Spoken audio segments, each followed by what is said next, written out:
selamat pagi untuk Bapak Ferizal yang berada di Jerman, ya Bapak. Ya, oke. Ya, sebelumnya kami ucapkan terima kasih banyak atas berkenannya Bapak Ferizal untuk mengisi acara atau menjadi narasumber dalam kuliah kali ini yang bertajuk mengenai Big Data. Jadi secara garis besar kuliah kali ini kita akan membahas mengenai Big Data dan Industrial 4.0, bagaimana standar software itu akan membantu peran accounting dalam pengambilan keputusan dan lain sebagainya. Oke, mungkin awal dari acara kali ini kita mulai dengan pembacaan kurikulum vitae dari Bapak Ferizal. Mohon bantuan Ibu Atika.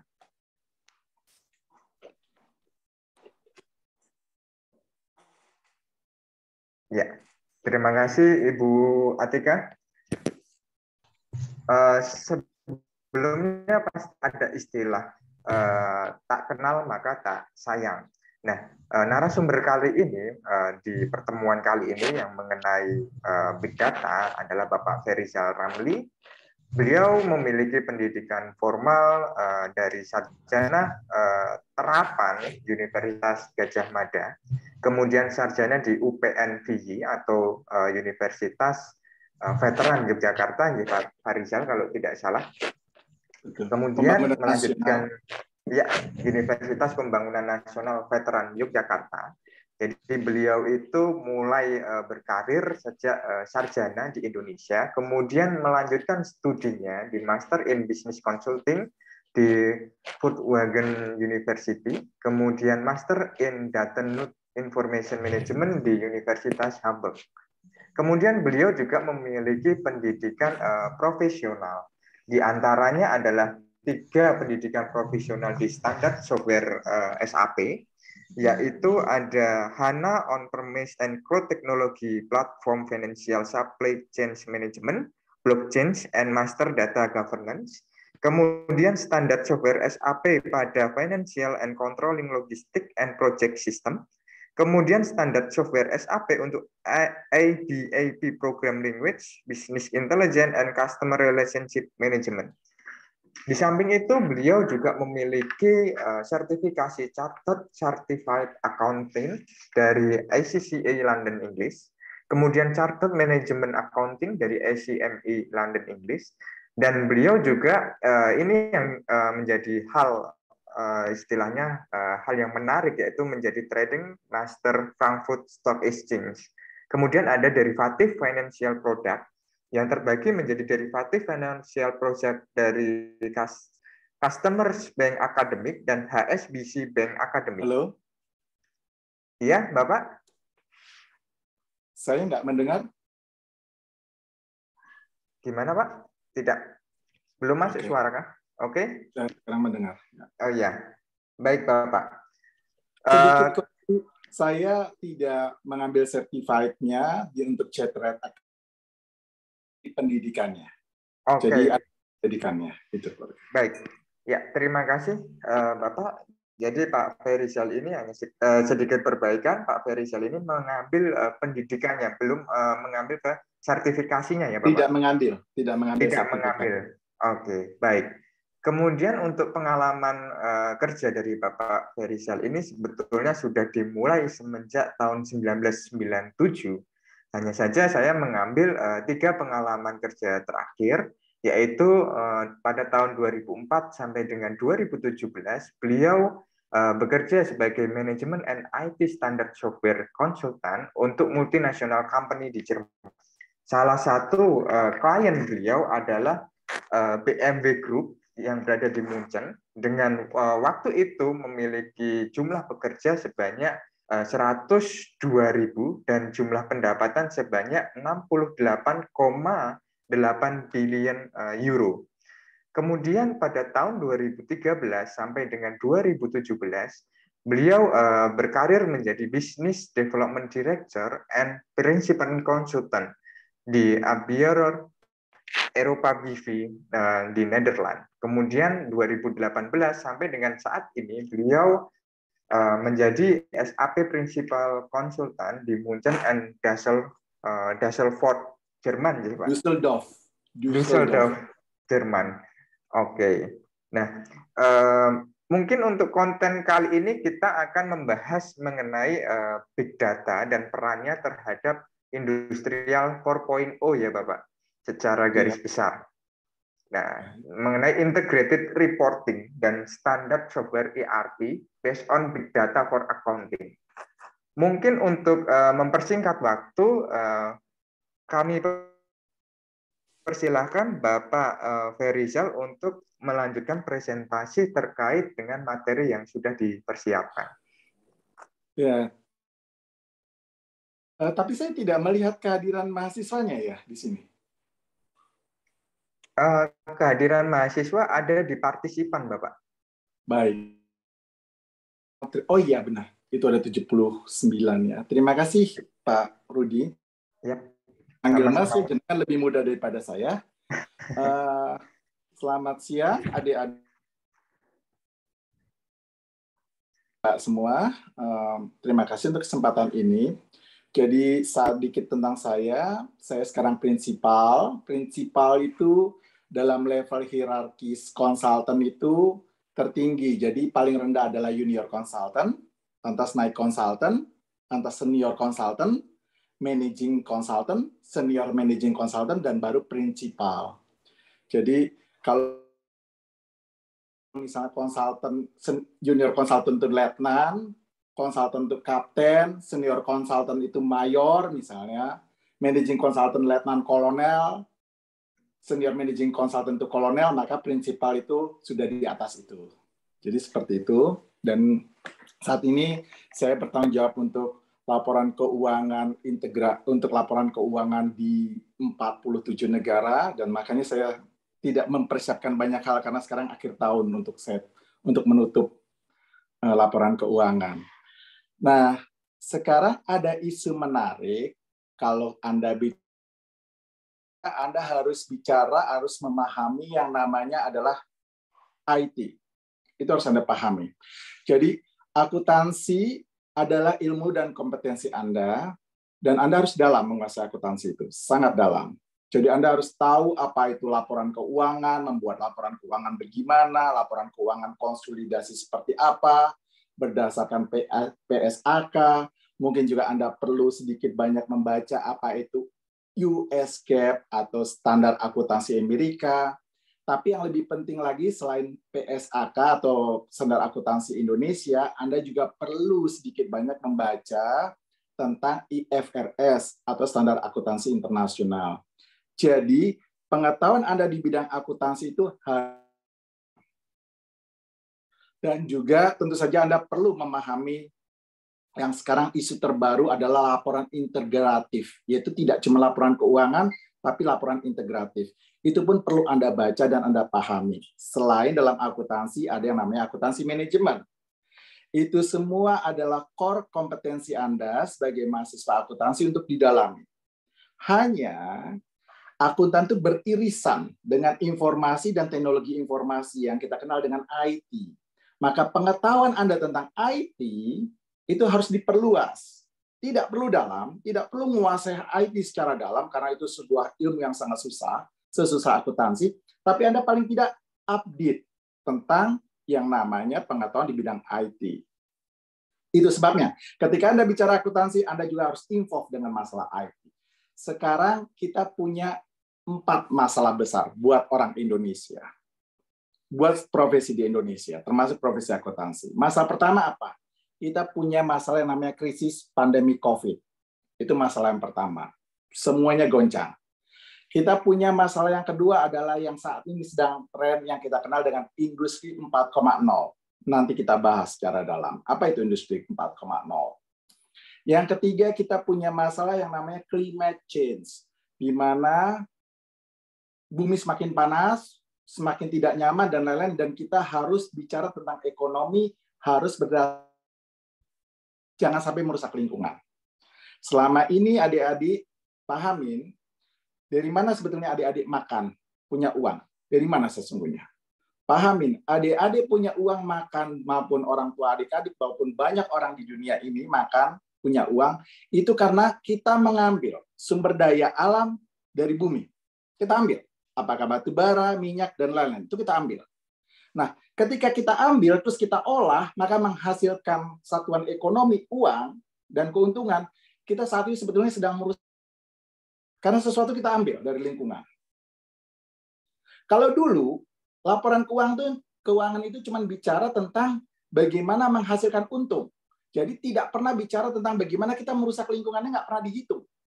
Kalau sekarang, karena ada isu climate change, isu perubahan lingkungan, dan itu membahayakan kehidupan kita, maka laporan tentang bagaimana Anda ngambil sesuatu dari muka bumi itu harus dihitung kerugiannya.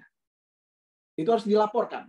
Yang kita kenal dengan akhirnya nanti muncul yang namanya integrative reporting. Jadi tidak cuma financial reporting, tapi juga integrative reporting. Itu tantangan kita yang ketiga. Tantangan yang keempat adalah adik-adik globalization. Globalization ini tantangan buat kita semua. Adik-adik, coba nggak pernah bayangkan kalau perusahaan Jerman di Indonesia tuh banyak. Anda bisa hitung. BMW, BASF, whatever the name. You can mention it, you can name it. Anda bisa mengatakan itu. Perusahaan Amerika banyak, perusahaan Jepang banyak. Tapi saya mau ada nggak perusahaan Indonesia yang ada di luar negeri dan eksis dan menjadi pemenang seperti perusahaan-perusahaan negara lain di Indonesia? Nah, ini ada persoalan global adik-adik, di mana dalam globalisasi ini orang asing bisa mudah masuk ke kita, menguasai pasar kita, tapi kita tidak ke sana. Jadi 4 tantangan ini harus diselesaikan secara general. Nah, kita akan bicara 2 hal yang paling penting, yaitu industri 4.0. Mbak, lanjut Mbak. Slide 2, next. Nah, adik-adik, lanjut. Pernah lihat gambar ini enggak? Adik-adik generasi X, generasi Z ya. Saya generasi X. Generasi paling lengkap. Saya tuh pernah mengalami namanya telepon umum, yang kalau misalnya saya sedang jatuh cinta, saya nelpon 3 menit itu. 1 koin 3 menit. Nanti setelah 3 menit bunyi tut, bahwa koinnya harus dimasukin lagi. Itu biasanya ngantri itu. Jadi seperti itu. Jadi komunikasi saat itu di masa saya pada saat kuliah sangat primitif. Ketika saya ngerjain tugas akhir, lihat itu sebelah kanan atas, itu ada mesin ketik. Terus udah gitu muncul teknologi komputer. Komputernya pun sangat jadul di bawah itu. Itu semua adik-adik paling komunikasi dalam bentuk kertas. Kita print dalam bentuk kertas. Itu adalah bentuk generasi komunikasi di masa saya, yang adik-adik mungkin tidak bisa merasakan. Kita waktu itu berada dalam industri 3.0. Industri komputer sudah ada, big data. Baru industri komputer ada. Lanjut, Mbak. Next. Lantas, next. Nah, seperti ini. Komunikasinya juga per surat atau per radio. Jadi kalau saya jatuh cinta, saya nulis surat, Dek, saya sedang kangen dengan kamu, saya kirim surat itu, 1 minggu kemudian baru dibaca sama dia, nerima surat, dan nanti dibalas, baru 1 minggu kemudian datang ke saya. 2 minggu butuh untuk komunikasi itu. Kebayang lamanya, sebuah time consuming. Kalau saya pada saat hari ini, atau Anda saat ini, kalau mau mesen pesan teks pada orang Anda cukup nulis di WhatsApp. Dalam 1-2 menit real time akan dibalas. Kan begitu. Nah, saya hidup dalam industri 3.0 awalnya. Lantas saya menikmati industri 4.0. Tapi apa maksudnya revolusi industri itu? Revolusi ketika dulu orang pakai tenaga tangan, tenaga, alam, terus ketemu mesin uang. Itu revolusi industri tahap pertama. Di Inggris. Setelah itu revolusi industri tahap kedua itu ditemukan ada 3 hal penting. Bukannya pembangkit listrik yang sangat besar sehingga proses produksinya itu menjadi massal. Tidak cuma 1 persatu tapi menjadi massal karena ada pembangkit listrik yang sangat besar. Sudah gitu ada telepon, ditemukan telepon bisa berkomunikasi antar negara. Sudah gitu ditemukan transportasi massal seperti kereta api. Nah, itu revolusi industri tahap kedua. Revolusi industri tahap ketiga itu adalah ditemukannya komputer. Jadi ketika ada komputer, maka itu terjadi revolusi industri tahap ketiga.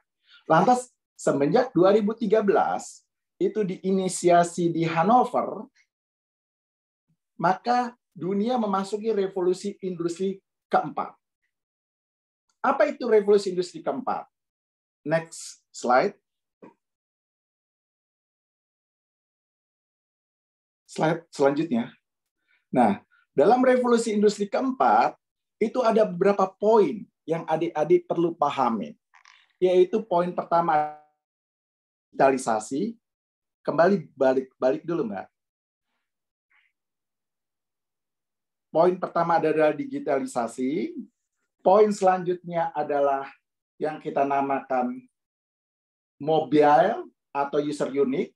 Poin selanjutnya adalah Internet of Things, lantas blockchain, lantas kita kenal dengan artificial intelligence, big data lagi tertulis, artificial intelligence, dan akhirnya adalah cloud. Itu adalah poin-poin di mana titik yang kita namakan industri 4.0. Industri 4.0 itu terjadi banyak perubahan, tidak cuma satu. Tapi apa itu big data atau digitalisasi? Jika dulu hanya berdasarkan data itu satu kertas, sekarang tuh data ada di mana-mana. Bahkan film, bahkan musik, iPod, video, email, lain-lain itu adalah sebuah data. Yang itu harus dianalisis. Seberapa relevannya data itu? Bagaimana seorang akuntan menggunakan data dari misalnya video? Itu kan susah. Laporan keuangan adalah laporan yang rigid, teratur, rapi. Sementara data yang ada saat ini adalah datanya kemana-mana. Sampai ada video, ada YouTube, ada macam-macam. Itu data semua. Itu kan harus dipahami. Bagaimana seorang akuntan melakukan itu? Nah, revolusi industri tahap keempat adalah salah satunya adalah data itu masif, ada di mana-mana. Anda begitu mudah mendapatkan data. Dan itu bisa diakses di mana-mana. Yang kedua adalah ada yang namanya mobile unique atau user unique. Di mana data itu bisa Anda akses dari device Anda di smartphone, ataupun ada di notebook, ataupun ada di tablet, dimanapun. Itu menunjukkan bahwa Anda punya akses, sangat mudah mendapatkan data itu, sehingga data itu bahkan bisa Anda bawa kemana-mana dengan smartphone Anda. Itu yang kedua. Selanjutnya adalah Internet of Things, di mana ada perlengkapan yang bisa terkoneksi, otomatis terdesain, sehingga dia bisa mengerjakan tanpa harus kita perintah. Gitu, ya. Lantas ada yang namanya lagi blockchain, di mana semua yang bisa kita publish di dunia maya itu bisa kita trace, bisa kita cari apa sumbernya, asalnya. Maka teknologi blockchain. Anda tahu akibat dari blockchain ini? Akibat ada semua yang kita publish di internet itu bisa kita trace, maka teknologi blockchain ini memungkinkan adanya mata uang baru yang kita kenal dengan cryptocurrency misalnya. Sehingga ada uang bisa dipublish dengan orang per orang, tapi uang itu bisa ditrace berapa jumlahnya, permintaan, demand, dan lain-lain. Ini bisa berdampak sangat serius kalau semua orang akhirnya nanti memakai uang, mata uang currency yang menggunakan kripto. Apa dampaknya? Mungkin perbankan nanti bisa jadi masalah, tidak ada lagi perbankan. Kebayangkan perubahannya, luar biasanya. Lantas ada lagi yang namanya artificial intelligence. Data tadi sudah kita bahas. Artificial intelligence, di mana kita bisa mentransfer, mendidik orang, mendidik sesuatu komputer menjadi komputer sepandai kita. Kita bisa transfer. Nanti caranya bagaimana sedikit kita bahas. Sehingga kalau dulu ada namanya otomatisasi, sekarang ada namanya mesin itu berpikir sendiri. Dia bisa tahu kalau ada kondisi seperti ini, kita harus melakukan apa. Mesin itu bisa melakukan sendiri. Dasar. Dan terakhir, ada yang namanya cloud teknologi. Apa itu cloud teknologi? Cloud teknologi itu kalau dulu data itu disimpan di dalam hard disk Anda, di dalam komputer Anda, kalau sekarang data itu bisa Anda simpan di cloud. Ada teknologi cloud, di mana data itu disimpan di cloud, di drive, sehingga Anda bisa mengakses data itu tidak harus ada alatnya, tidak harus ada disimpan di rumah gitu. Anda bisa mengakses data itu dari manapun, karena itu disimpan di cloud.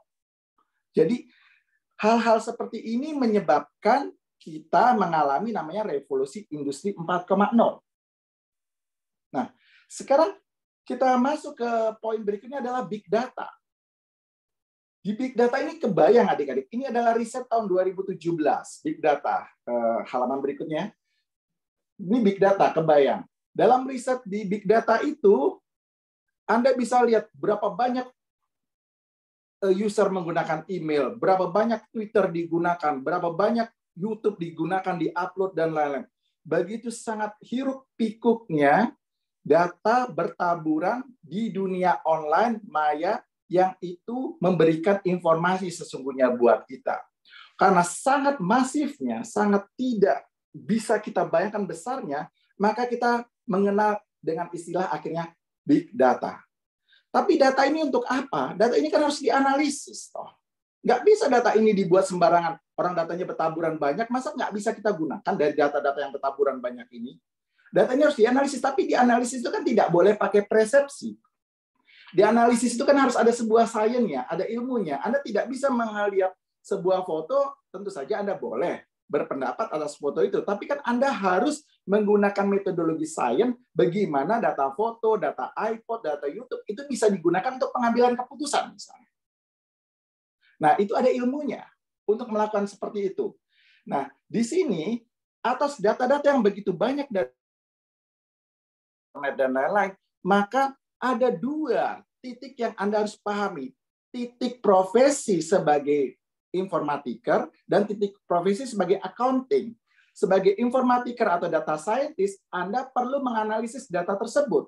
Sehingga data tersebut bisa menghasilkan informasi. Sementara sebagai profesi accounting, bagaimana menggunakan informasi itu untuk mengambil keputusan. Nah, lanjut ke halaman berikutnya, halaman 8. Di situ Anda akan bisa melihat dua titik penting dari sebuah data itu. Data yang pertama adalah Anda memahami data dalam konteks sebagai data scientist, seorang informatiker, atau seorang mathematician, atau seorang statistik. Anda melihat data yang segitu banyak, sebagai seorang statistik, apa yang harus Anda lakukan? Anda melihat data segitu banyak sebagai seorang akuntan, apa yang harus Anda lakukan? Nah, akuntan tidak bisa langsung menggunakan data yang ada bertaburan di dunia maya, di internet, dan macam-macam untuk ambil keputusan. Tidak bisa langsung. Itu dia membutuhkan peran ahli antara, yaitu peran yang kita kenal data scientist, di mana data tersebut bisa dia olah dari data menjadi informasi. Nah, akuntan baru bisa menggunakan informasi tersebut untuk mengambil keputusan. Jadi begini sekuennya. Sekuennya adalah data yang begitu banyak, big data, dan big data itu nanti diolah oleh para saintis, data saintis, untuk menjadi informasi, dan informasi itu digunakan oleh akuntan untuk mengambil keputusan. Kira-kira begitu hubungan kerja antara data saintis dengan akuntan terhadap big data. Nah, bagaimana seorang data scientist bisa mengolah data itu? Maka ada beberapa poinnya, adik-adik. Ini data scientist biasanya berasal dari orang-orang yang ahli dalam bidang informatik, matematika, atau statistik.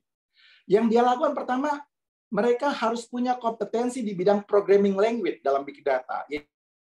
R, bisa juga Apache Hadoop. Itu dia harus punya data kemampuan itu. Tanpa skill itu, dia nggak punya tools.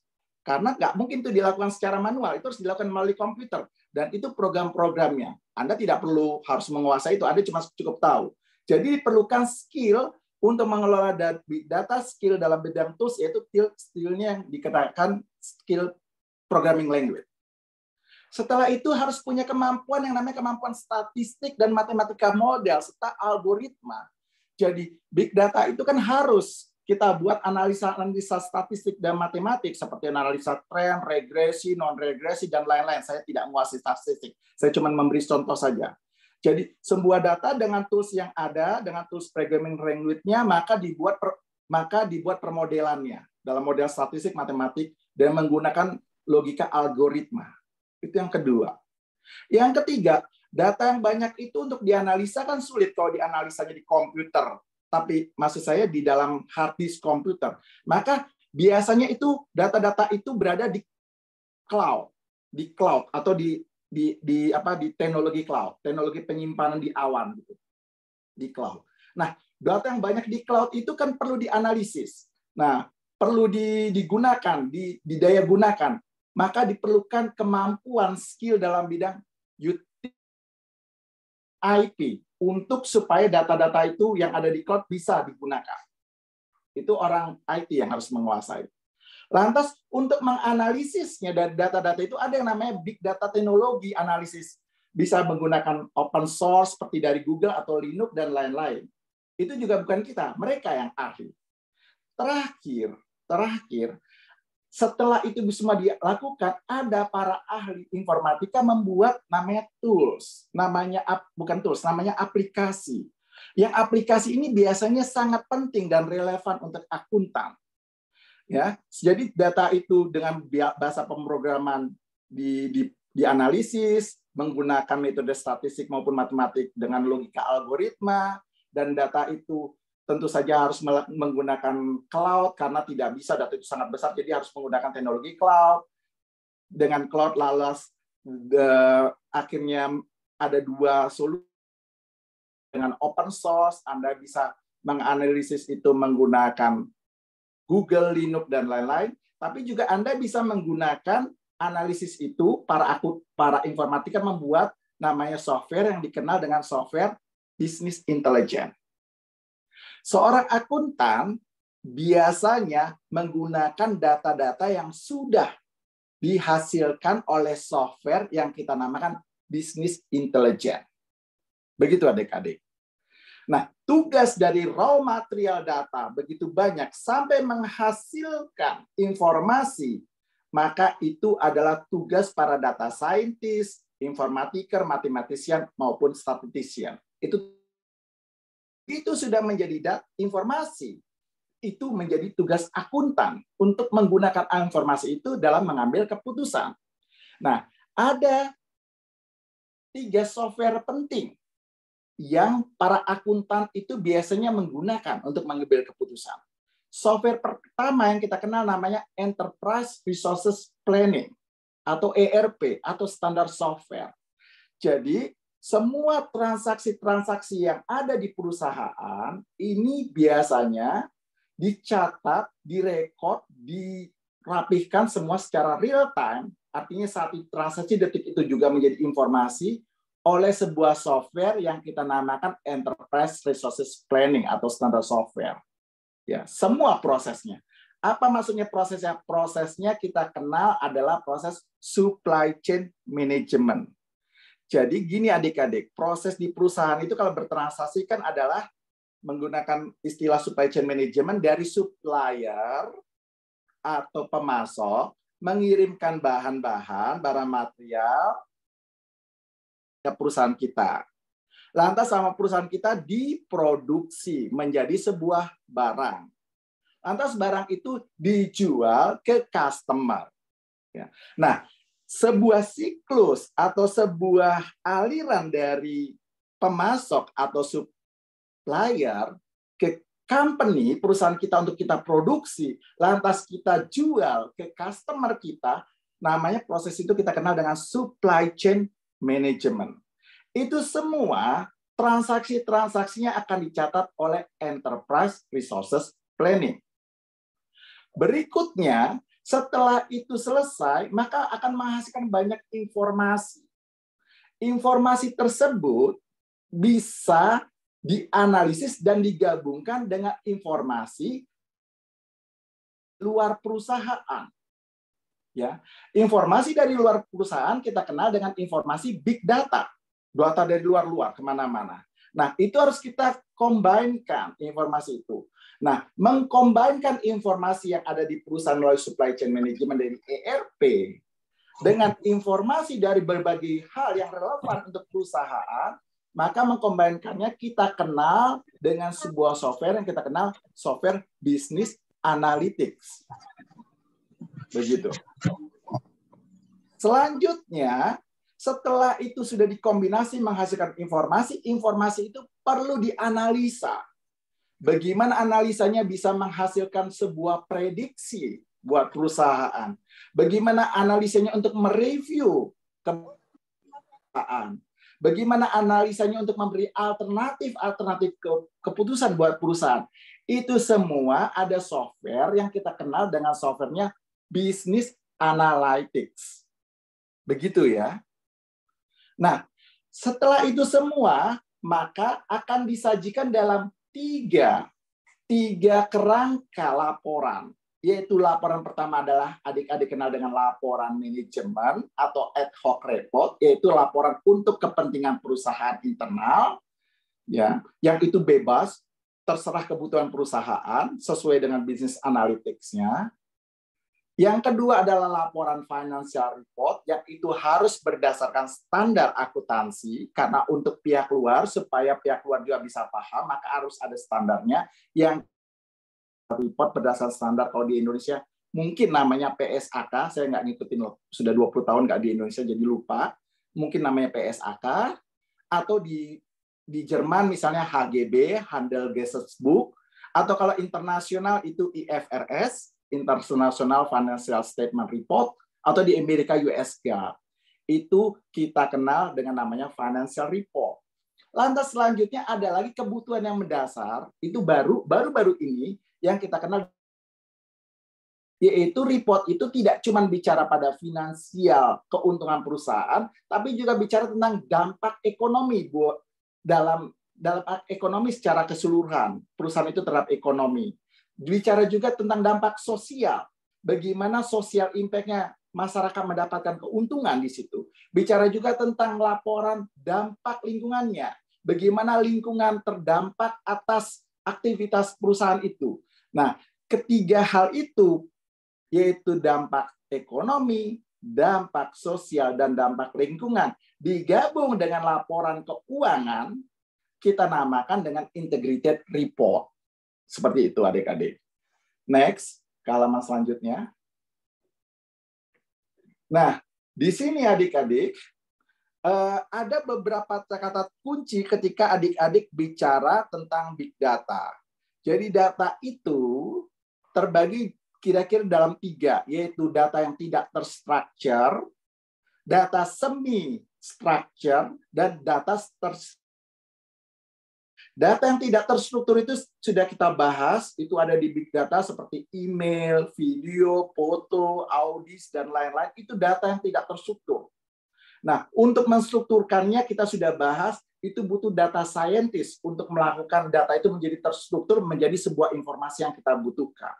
Jadi tidak bisa langsung kita gunakan sebagai accounting.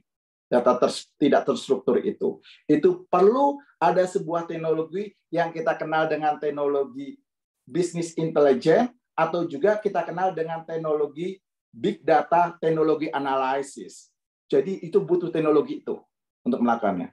Yang kedua ada data semi-terstructure atau metadata, atau data yang kita kenal dengan Word dokumen. Dokumen yang ada di Microsoft Word Anda misalnya, itu kan sebetulnya data. Tapi bagaimana data itu bisa digunakan? Nah, itu ada teknologinya juga. Kita bisa pakai business intelligence, atau kita pakai yang kita kenal tadi big data, teknologi analisis. Ini tetap dibutuhkan sebuah ahli minimal data science kalau kita mau menggunakan big data teknologi analisis, tapi kita juga bisa menggunakan software saja, software business intelligence yang sudah jadi, kita gunakan untuk mengolah data Word dokumen ini, sehingga mendapatkan manfaat. Data yang ketiga ini data yang sudah terstruktur. Data ini yang kita paling butuhkan. Jadi semua data yang unstruktur, data yang semi-structure harus dirubah menjadi data terstruktur. Karena nanti laporan keuangan disajikan itu dalam bentuk data terstruktur, yaitu data keuangan dalam bentuk tabel, dalam bentuk spreadsheet, Excel, dan lain-lain. Itu sudah terstruktur. Item-itemnya, cost berapa, biaya berapa, dan lain-lain. Ini adalah data terstruktur yang sangat kita butuhkan sebagai akuntan. Ada 3 tipe data barusan ya. Lantas 3 tipe data itu ada yang namanya data analisis, terutama data yang terkait dengan struktur data tidak terstruktur dan data semi terstruktur. Ini butuh data analisis. Barusan tadi sudah kita bahas.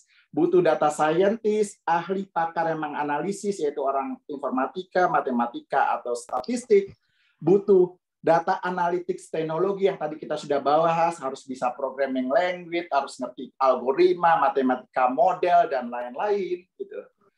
Terus ada lagi nanti akhirnya membentuk OLAP, di mana kita bisa menganalisis online analytical processing, di mana semua itu bisa kita analisis secara online, secara berbagai sudut pandang bisa kita analisis dengan online, maka kita kenal dengan OLAP, dan kita bisa menemukan, mencari data yang paling penting, yang paling kita butuhkan, yaitu kita kenal dengan namanya istilah data mining. Data yang paling kita butuhkan. Contohnya adik-adik, jika misalnya saya butuh tahu tentang Anda pandai atau tidak, ini salah satu contoh saja untuk mempermudah. Maka data mining saya butuhkan Anda pandai atau tidak. Ketika Anda misalnya melamar kerja ke saya, data mining yang saya butuhkan adalah IPK-nya berapa, lulusnya berapa lama, apakah Anda punya pengalaman organisasi, ya, itu data-data mining buat saya.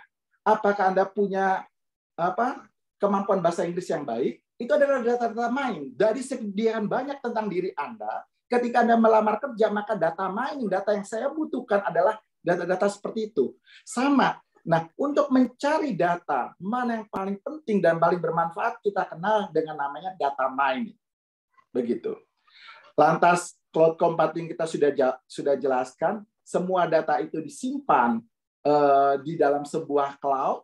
Dan terakhir adalah business intelligence. Tadi sudah kita jelaskan, business intelligence adalah sebuah software yang biasa digunakan akuntan, di mana data-data yang tadinya tidak terstruktur atau semi terstruktur bisa diolah oleh software business intelligence menjadi data itu terstruktur buat kita.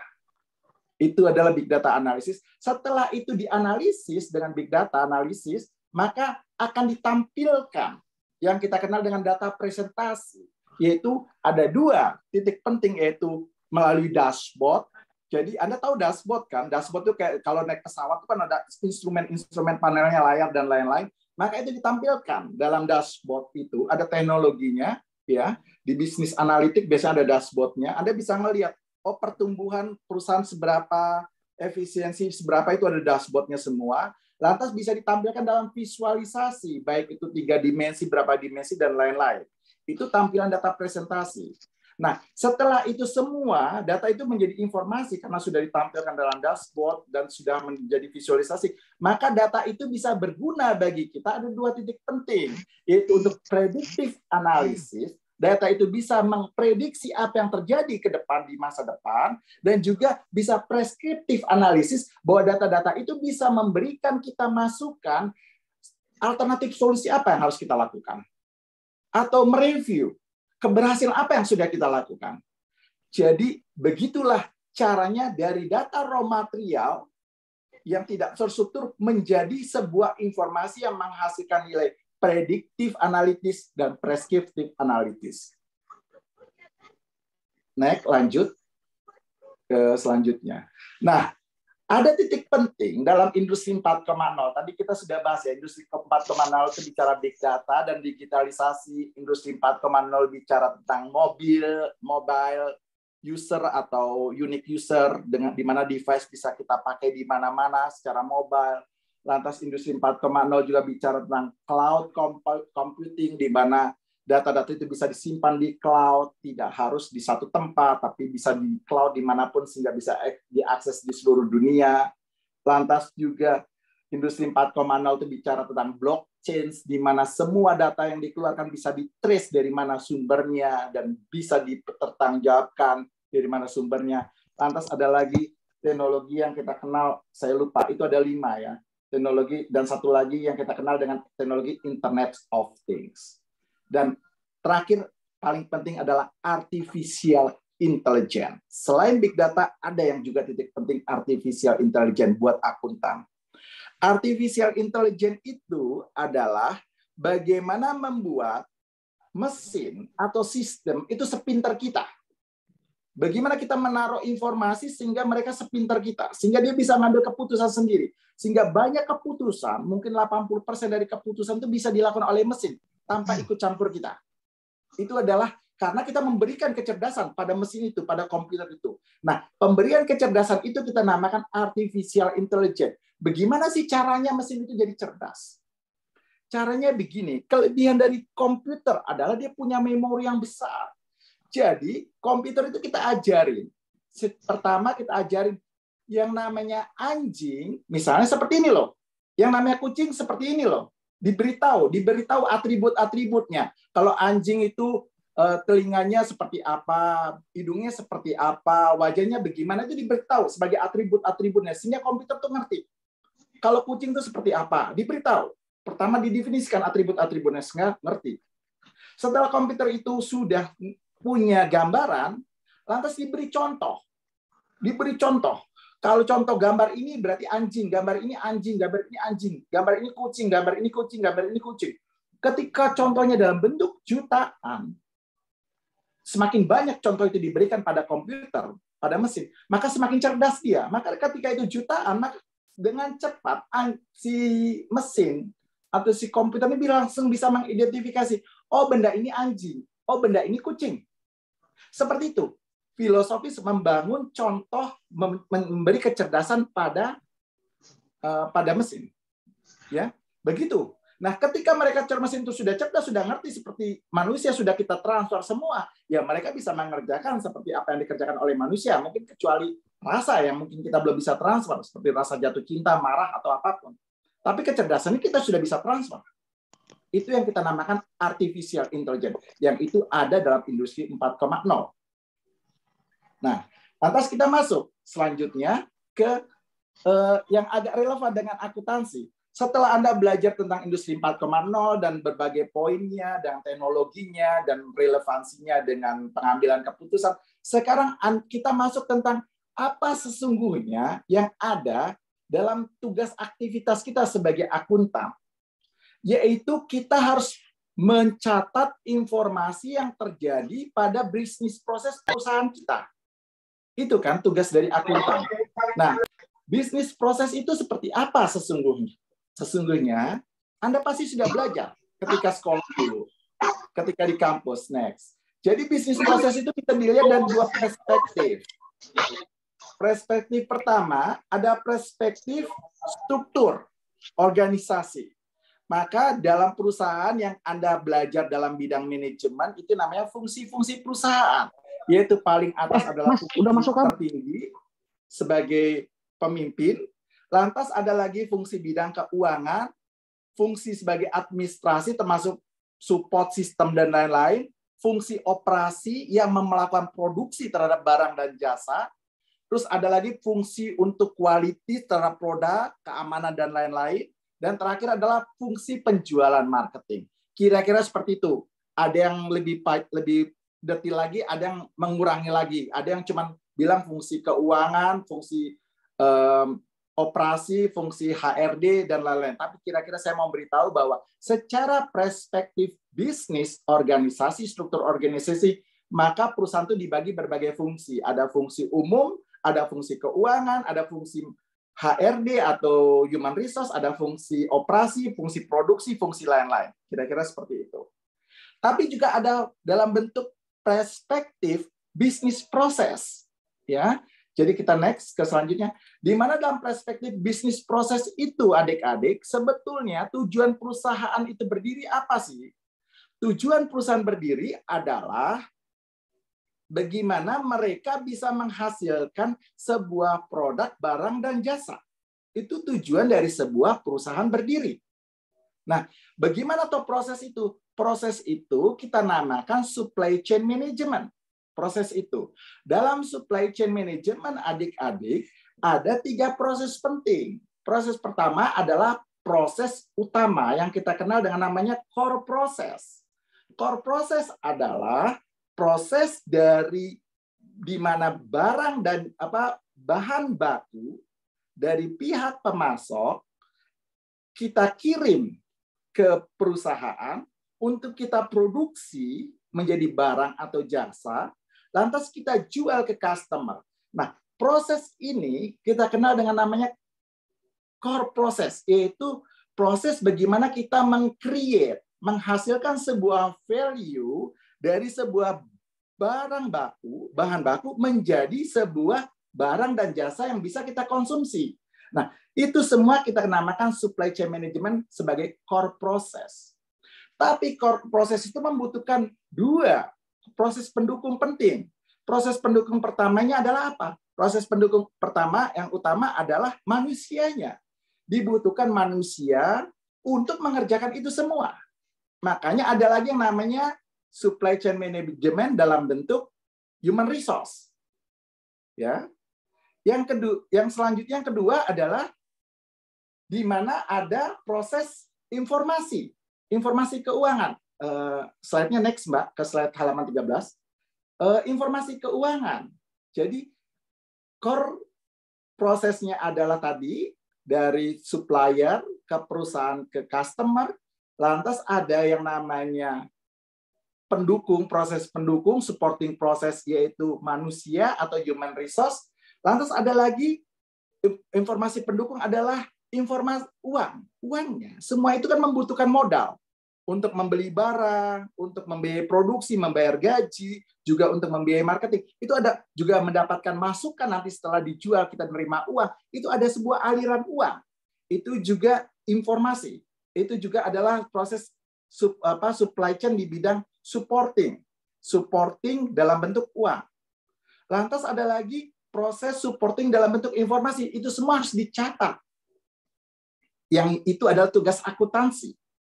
Jadi dalam konteks bisnis proses, dalam perspektif supply chain, dalam perspektif bisnis proses, sebuah perusahaan kita akan tahu ada yang namanya core process dan ada yang namanya supporting process. Supporting process itu adalah dalam bentuk aliran uang, aliran informasi, dan aliran bagaimana sumber daya manusia itu bekerja. Seperti itu perspektifnya. Ada dua perspektif organisasi, organisasinya umum, lantas ada bidang finans, ada bidang HRD, human resource, ada bidang operasi, ada bidang marketing, dan lain-lain.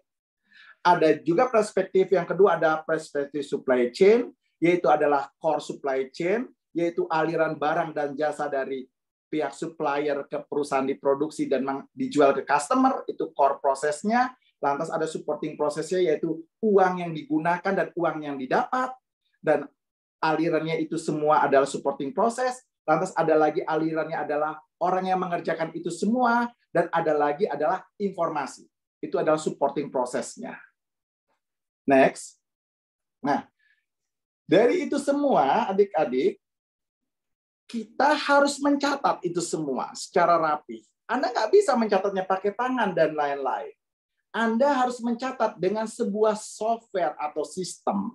Anda harus mencatatnya dengan sistem, dengan software. Ya. Nah, untuk mencatat dengan sistem, dengan software ini, itu pekerjaan yang sekarang kita kenal dengan pekerjaan standar software. Tidak ada lagi perusahaan yang tidak menggunakan standar software. Pasti menggunakan standar software. Standar software apa nanti kita bahas. Nah, jadi ketika perusahaan membutuhkan standar software, maka perusahaan itu punya 3 titik penting untuk mengimplementasikan standar software, adik-adik. Pertama, dia harus punya infrastrukturnya. Dia harus punya hardware-nya, punya servernya, punya macam-macamnya, termasuk koneksinya, internetnya, dan lain-lain. Itu pertama, infrastrukturnya. Yang kedua, dia harus punya sistem. Sistem itu adalah software-nya. Software-nya ya, yang kita kenal dengan ERP. Yang ketiga, dia harus punya orang-orang yang bisa mengendalikan itu dan menggunakan itu. Akuntan salah satunya. Nah, ketiga hal itu yang kita kenal dengan infrastruktur, sistem, dan human capital itu bergabung dalam, maka kita namakan itu sebagai sebuah integrasi, sistem yang terintegrasi. Dan itu akan menghasilkan pada perusahaan, akhirnya menghasilkan sebuah kerjasama yang bersinergi, di mana kita di perusahaan, Anda atau saya dan lain-lain, karena kita punya software, standar software SAP, maka kita bisa mengerjakan sesuatu secara bareng-bareng dan hasil dari pekerjaan Anda bisa saya gunakan juga. Ya, kita bisa melakukan yang namanya sinergi dan kolaborasi. Jadi itu titik bagaimana sebuah standar software nanti akan kita implementasikan. Ya. Next, selanjutnya, sekarang kita bicara tentang standar software. Kita sudah bicara ya. Pertama, kita sudah bicara tentang industri 4.0 pentingnya apa. Terus di situ ada titik penting big data. Dalam big data itu bagaimana diolah menjadi informasi, raw material menjadi data material menjadi informasi. Lantas informasi itu bisa digunakan untuk ambil keputusan. Keputusan itu digunakan untuk apa? Untuk dalam bisnis proses perusahaan, Kan begitu logikanya. Lantas, agar itu semua bisa kita lakukan, kita membutuhkan sebuah software. Ya, saya ulangi. Jadi kita industri 4.0, industri 4.0 akhirnya ada big data di mana-mana. Big data itu perlu diolah dari data material raw, dari data mentah, perlu diolah oleh para data scientist menjadi informasi. Dan informasi itu oleh para akuntan perlu digunakan untuk mengambil keputusan. Begitu kan logikanya. Tapi itu informasi itu yang paling relevan adalah informasi yang terkait dengan perusahaan. Apa aktivitas perusahaan? Aktivitas perusahaan adalah supply chain management. Ya, supply chain management. Dan supply chain management itu semua data-datanya dari core process maupun supporting process harus kita catat dan kita gunakan menjadi informasi untuk ambil keputusan. Kan begitu. Dan untuk melakukan itu kita membutuhkan sebuah software. Software-nya kita kenal yang namanya ERP, Enterprise Resources Planning, atau standar software. Kenapa namanya standar software? Karena software itu sudah distandarisasi sehingga itu pas untuk perusahaan. Seperti itu adik-adik.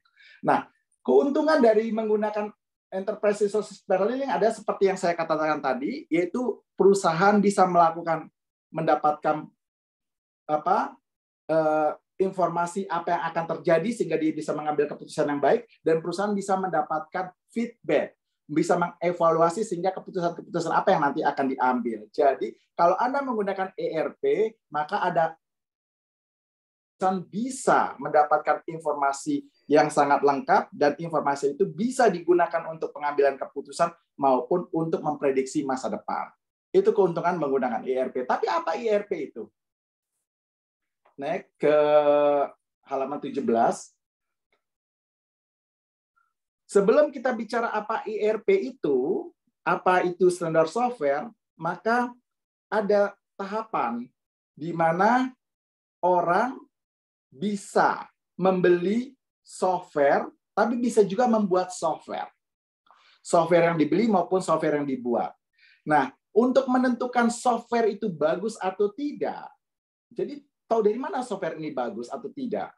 Maka yang paling penting adalah buat adik, kalau Anda kerja di sebuah perusahaan terus ditanya software itu bagus atau tidak, bagaimana cara menentukan bagus atau tidaknya?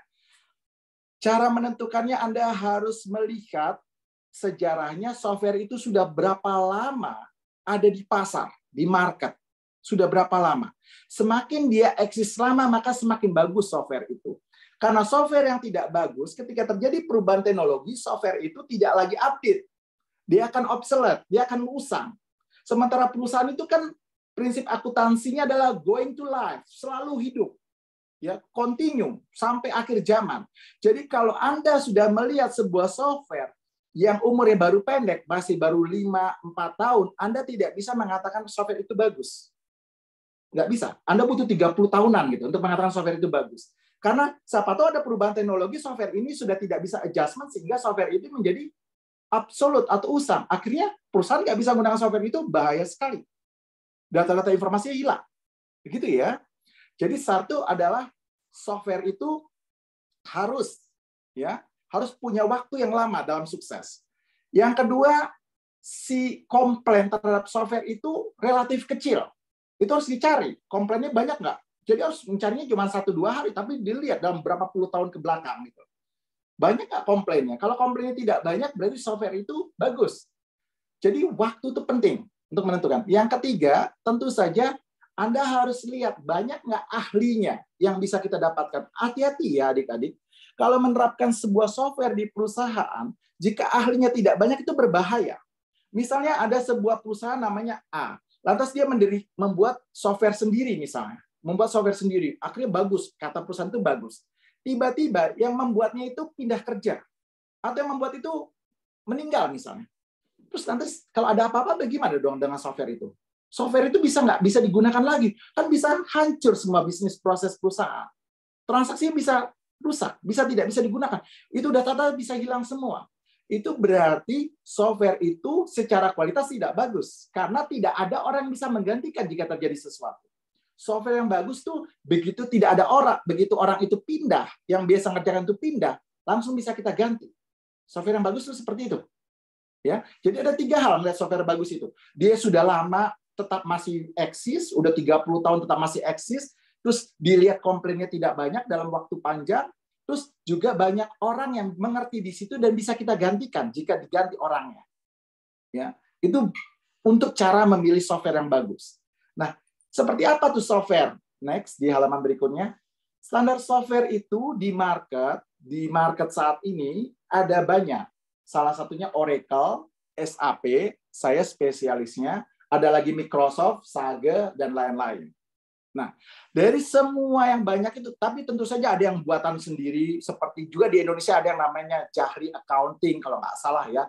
Ada micro accounting, saya nggak tahu. Itu ada semua. Jadi ada juga semua. Itu semua adalah bagian dari standar software. Software accounting adalah bagian dari standar software. Itu salah satunya. Cuman yang terbesar di dunia adalah SAP. Yang terbesar di dunia adalah SAP. Lantas, keuntungan dari semua software dunia itu 50% dipegang SAP. Saking itu terbesar. Hampir semua perusahaan besar di Indonesia itu pakai SAP. Pertamina, Garuda, BCA, jadi banyak itu pakai SAP. Jadi hampir semua. Tapi tentu tidak selalu semua. Nah, nomor 2 adalah Oracle. Nomor 3 Business Dynamics. Nah, itu adalah mereka memproduksi standar software buat perusahaan. Itu bisa kita beli lisensinya dan kita gunakan untuk perusahaan kita. Itu artinya standar software.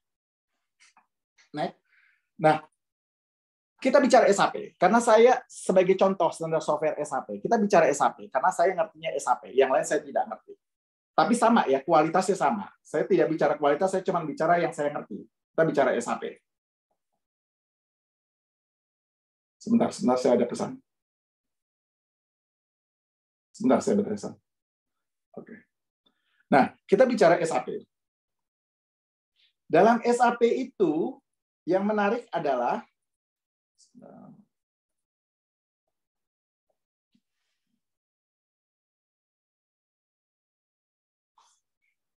dalam SAP itu ada 3 pilar yang perlu Anda pahami. SAP adalah sebuah software untuk perusahaan. Dalam SAP itu ada 3 pilar yang perlu Anda pahami. Pilar pertama adalah pilar teknologi. Pilar pertama. Pilar kedua adalah pilar aplikasi bisnis. Pilar ketiga adalah pilar industri sektor. Jadi, teknologi di SAP itu terkait dengan IT. Anda tidak perlu tahu, tapi itu adalah sebuah IT, teknologi yang kita kenal namanya adalah teknologi platform SAP NetWeaver. Anda nggak perlu tahu, itu orang IT yang perlu tahu. Bagaimana mereka mengintegrasikan berbagai sistem, berbagai software bisa diintegrasikan dalam platform NetWeaver itu. Ya. Jadi itu namanya platform teknologi. Bagaimana SAP itu dibangun dalam sebuah program. Itu semua secara teknologi. Bagaimana SAP itu terinterkoneksi dengan komputer, hardware, dan lain-lain. Itu adalah platform teknologi yang itu bukan kompetensi kita. Pilar yang kedua adalah pilar bisnis. Pilar aplikasi. Nah, dalam aplikasi-aplikasi itu ada aplikasi untuk akuntansi manajemen, aplikasi untuk akuntansi keuangan, aplikasi untuk treasury, yaitu untuk keuangan, manajemen keuangan, aplikasi untuk produksi, aplikasi untuk marketing, aplikasi untuk human resource. Itu semua aplikasi-aplikasi. Aplikasi itu relevan untuk kita kuasai. Tapi tidak semua. Untuk dimengerti, misalnya, kalau Anda ahli SAP, ingin belajar, Anda akuntan, perusahaan Anda menggunakan SAP, maka Anda perlu menguasai satu aplikasi, yaitu aplikasi financial accounting, misalnya. Seperti itu. Dan untuk menguasai aplikasi financial accounting itu tidak mudah. Saya untuk mendapatkan sertifikat itu, saya harus membaca buku sampai 10.000 halaman buku. Begitu ya. Jadi kita tidak bisa, kalau misalnya kita menguasai ERP, kita tidak bisa menguasai semua modul-modul yang ada. Tidak bisa Anda menguasai finance, menguasai sumber daya manusia, menguasai marketing, nggak bisa menguasai semua. Karena itu sangat detail dan sangat complicated. Anda hanya bisa satu hal saja. Seperti itu. Lantas pilar selanjutnya adalah pilar dalam konteks bisnis industri. Di mana setiap perusahaan itu punya karakter sendiri-sendiri, adik-adik. Perusahaan retail itu contohnya Walmart atau Alfamart. Itu adalah perusahaan retail.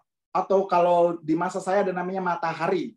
Ya, saya nggak tahu sekarang masih ada nggak Matahari atau Ramayana. Itu adalah perusahaan retail. Nah, Hypermart gitu. Itu adalah perusahaan retail yang itu punya karakter sendiri, berbeda dengan perusahaan Astra Motor. Perusahaan Astra Motor adalah perusahaan manufaktur. Dia punya karakter sendiri, berbeda dengan Pertamina. Pertamina adalah perusahaan perminyakan. Karakternya beda. Beda dengan misalnya rumah sakit. Nah, itu semua ada modul-modul, ada software-software tersendiri buat mereka.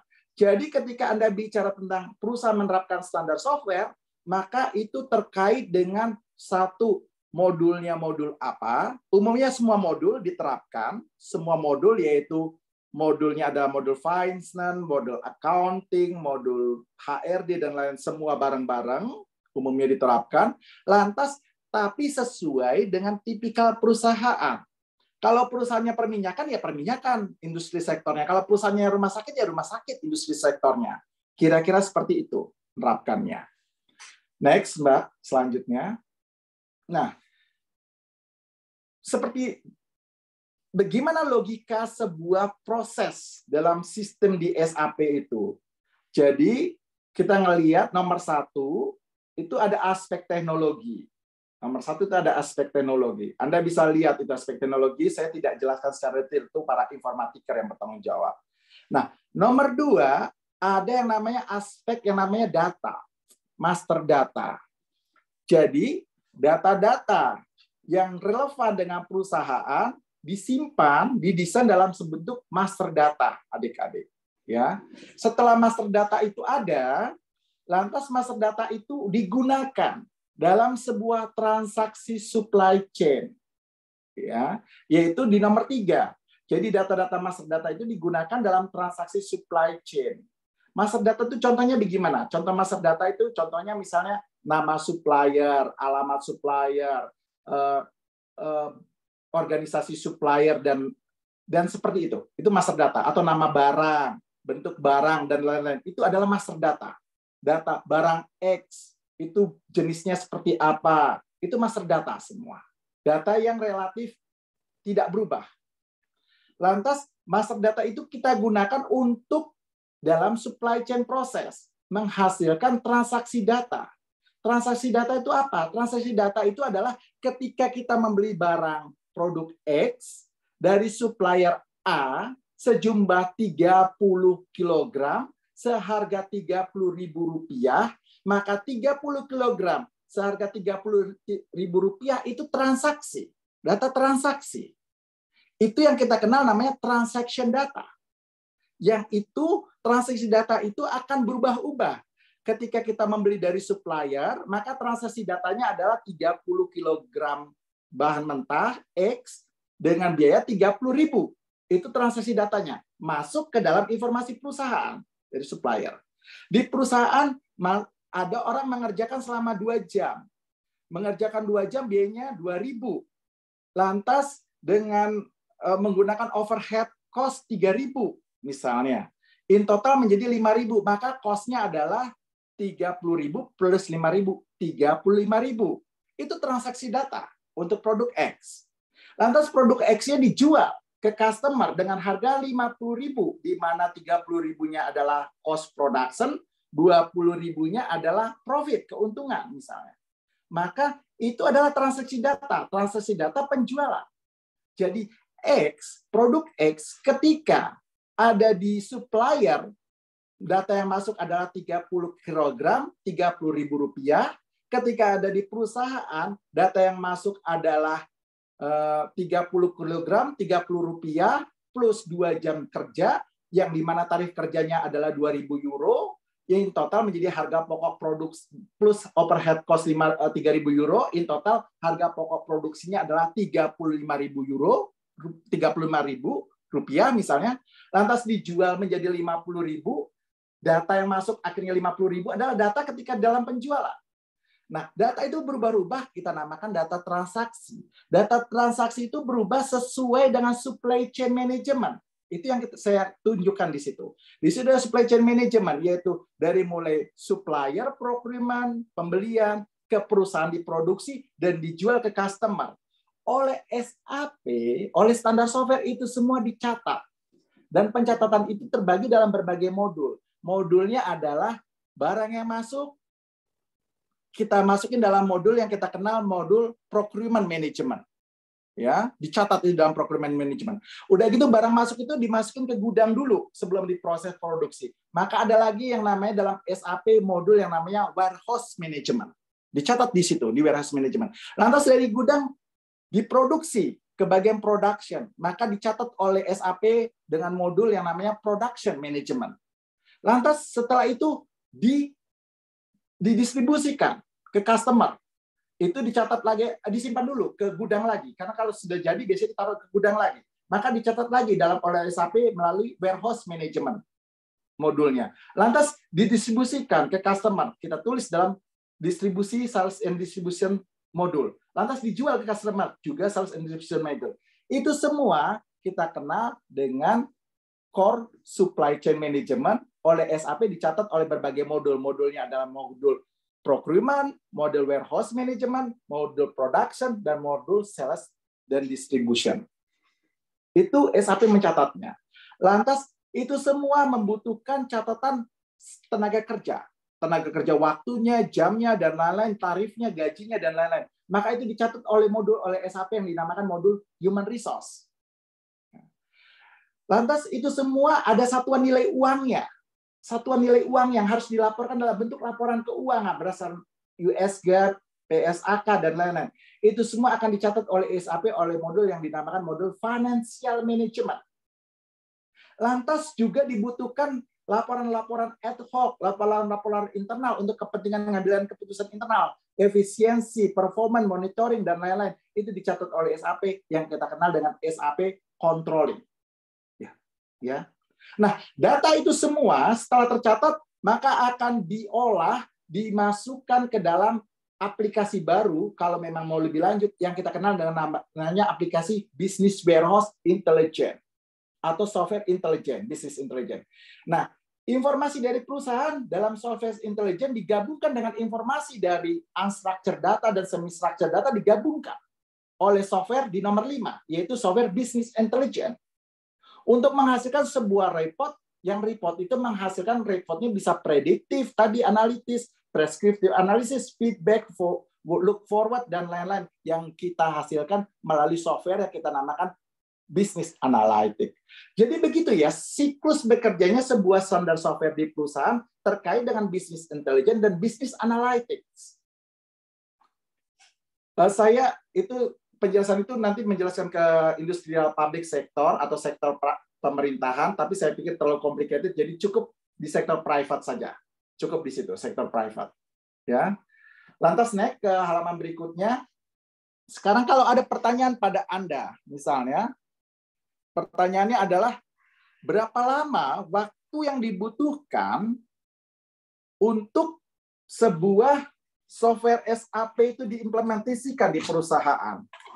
Maaf, saya harus mengisi dulu baterai sedikit saya. Maaf.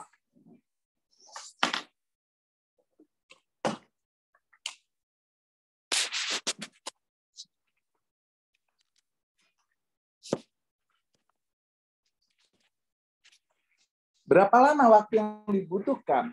Jadi kira-kira begini. Ada titik menarik. Beberapa orang mengatakan orang Indonesia itu katanya NATO. Not action, talk only. Kita cuma banyak ngomong, tapi actionnya sedikit. Kalau kata saya tidak. Orang Indonesia itu tidak NATO. Yang NATO itu malah banyak orang Jerman dibandingkan orang Indonesia. Orang Indonesia itu malah too many action, but without result. Kita terlalu sering action tanpa kita pikirin. Sehingga hasilnya tidak menguntungkan. Jadi Anda bisa lihat deh, banyak pembangunan yang kita lakukan, sudah jadi, tapi nggak berguna. Itu namanya too many action, but without result, without outcomes. Itu orang di Indonesia sering. Udah pokoknya kerjain dulu deh, nanti kita lihat hasilnya. Nggak bisa begitu. Konteks metodologi SAP, karena SAP itu diproduksi oleh Jerman, konteksnya tidak begitu. Metodologi orang Jerman, kalau saya kerja 20 tahun di Jerman, orang Jerman tuh senang ngomong dulu. Bukan kerja dulu, tapi ngomong dulu. Jadi semua hal harus didiskusikan dalam brainstorming sehingga bisa dijawab. Semua pertanyaan bisa dijawab dulu. Kalau dalam pertanyaan saja saya sudah tidak bisa jawab, kalau dalam diskusi saya sudah tidak bisa jawab, bagaimana diimplementasi? pasti nanti hasilnya tidak bagus. Jadi kalau seandainya implementasi SAP itu membutuhkan waktu misalnya sekitar 18 bulan, adik-adik anak-adik bisa melihat 18 bulan, maka 6 bulan pertama itu cuma isinya definisi doang, diskusi, mendefinisikan strukturnya dan lain-lain, mendiskusikan. Jadi bagaimana toh SAP ini kita terapkan, bagaimana standar software ini terapkan, di mana saja harus kita terapkan, apa sih yang terkait dan lain. Itu harus diskusi. Itu 6 bulan diskusinya dari 18 bulan. Jadi banyak sekali kan cuma isi diskusinya gitu. Seperti itu adik-adik. Baru setelah itu lanjut, misalnya mulai membuat semacam kertas kerja atau template, desain, strukturnya gitu loh. Ya, dibuat. Baru setelah itu mulai aksi, dibuat strukturnya. Setelah dibuat strukturnya, mulai merealisasikan strukturnya. Mulai didesain di komputer. Setelah itu baru mulai dicek bagaimana supaya itu ada nggak kesalahan-kesalahan dan lain-lain. Dicek. Butuh dicek ulang. Baru setelah itu direalisasikan. Jadi proses mendefinisikan, berdiskusi itu proses yang panjang. Kalau dalam tradisi di sini. Sama. Jadi kalau Anda mau mengerjakan sesuatu, adik-adik, yang pertama kali itu Anda harus mendiskusikan secara detail dulu. Karena kalau Anda nggak mendiskusikan secara detail, Anda tidak tahu. Ada istilah yang namanya the devil or the evil life in detail. Itu setannya atau tingkat kesulitannya itu ada di detail. Jadi detailnya itu harus didiskusikan dulu. Begitu ya adik-adik. Nah, seperti itu implementasi di SAP. Sekarang setelah itu terimplementasikan secara detail SAP itu kayak bagaimana Pak softwarenya? SAP itu software. Bagaimana cara mengoperasikannya itu harus bahasan sendiri. Itu butuh waktu sangat lama, butuh bertahun-tahun malah. SAP itu software. Tapi kalau Anda mau belajar SAP di Indonesia itu mungkin yang agak terdepan adalah UII. UII saat ini mungkin salah satu. Bahkan di Jogja cuma UII. Universitas yang lain mungkin belum ada. Yaitu yang menerapkan lisensi untuk belajar SAP. Kalau Anda mau belajar SAP, silakan belajarnya dari sana. Tapi filosofinya seperti yang saya terangkan. Belajar dari sana bagaimana cara mengoperasikannya, cara menggunakan SAP secara hand-on. Dengan tangan Anda menggunakan itu. Dan kalau Anda punya sertifikasi SAP, maka Anda punya peluang besar untuk bekerja di perusahaan. Tidak cuma SAP tentu saja. Ada Oracle dan lain-lain. Tapi saya cuma memberitahu bahwa yang saya ketahui SAP. Maka SAP adalah sebuah tools buat Anda sebagai akuntan untuk bisa digunakan dalam perusahaan. Nah, setelah Anda sudah bicara sekarang, industri 4.0, bagaimana industri 4.0 ada big data, di mana big data itu data raw material bisa diolah menjadi informasi melalui berbagai teknologi. Yang informasi itu bisa digunakan oleh akuntan. Dan salah satu informasi itu, dan cara mengumpulkan informasi itu ada dua, yaitu bisa dengan open source atau dengan business intelligence. Itu untuk informasi yang tidak terstruktur. Tapi untuk informasi struktur bisa dilakukan dengan standar software dan business intelligence. Hasilnya akhirnya menghasilkan laporan keuangan. Laporan keuangannya dihasilkan menjadi 3, yaitu laporan keuangan manajemen, laporan keuangan untuk financial accounting, dan laporan integrasi. Kira-kira begitu siklusnya. Sekarang kita mulai masuk tentang akuntansi. Next, ke slide berikutnya. Yaitu kita sudah tahu akuntansi itu seperti yang tadi barusan kita jelaskan. Ada financial accounting, ada sistem informasi, ada manajemen accounting. Di financial accounting, Anda bisa pakai laporan keuangan, dan sekarang yang terbaru dikenal lagi dengan laporan integrasi di financial accounting. Di manajemen accounting, kita sudah tahu tadi ada laporan ad hoc, laporan cost, biaya, dan lain-lain dalam bentuk supply chain. Ada lagi di information management. Information management adalah bagaimana seseorang bisa menggunakan tools standar software untuk diterapkan dalam perusahaan. Nah, 3 kompetensi ini adalah kompetensi yang besar. Saya pribadi, meskipun saya akuntan, saya berada dalam kompetensi yang di tengah. Sistem informasi manajemen. Saya tidak terlalu bagus di bidang financial accounting. Saya tidak terlalu bagus di bidang manajemen accounting. Atau itu bukan tugas saya, meskipun saya ngerti. Tapi kompetensi saya lebih pada sistem informasi manajemen, yaitu bagaimana itu semua dalam bentuk software bisa dihasilkan sebuah informasi. Ya, itu peran accounting. Di accounting itu, adik-adik, next, di slide selanjutnya.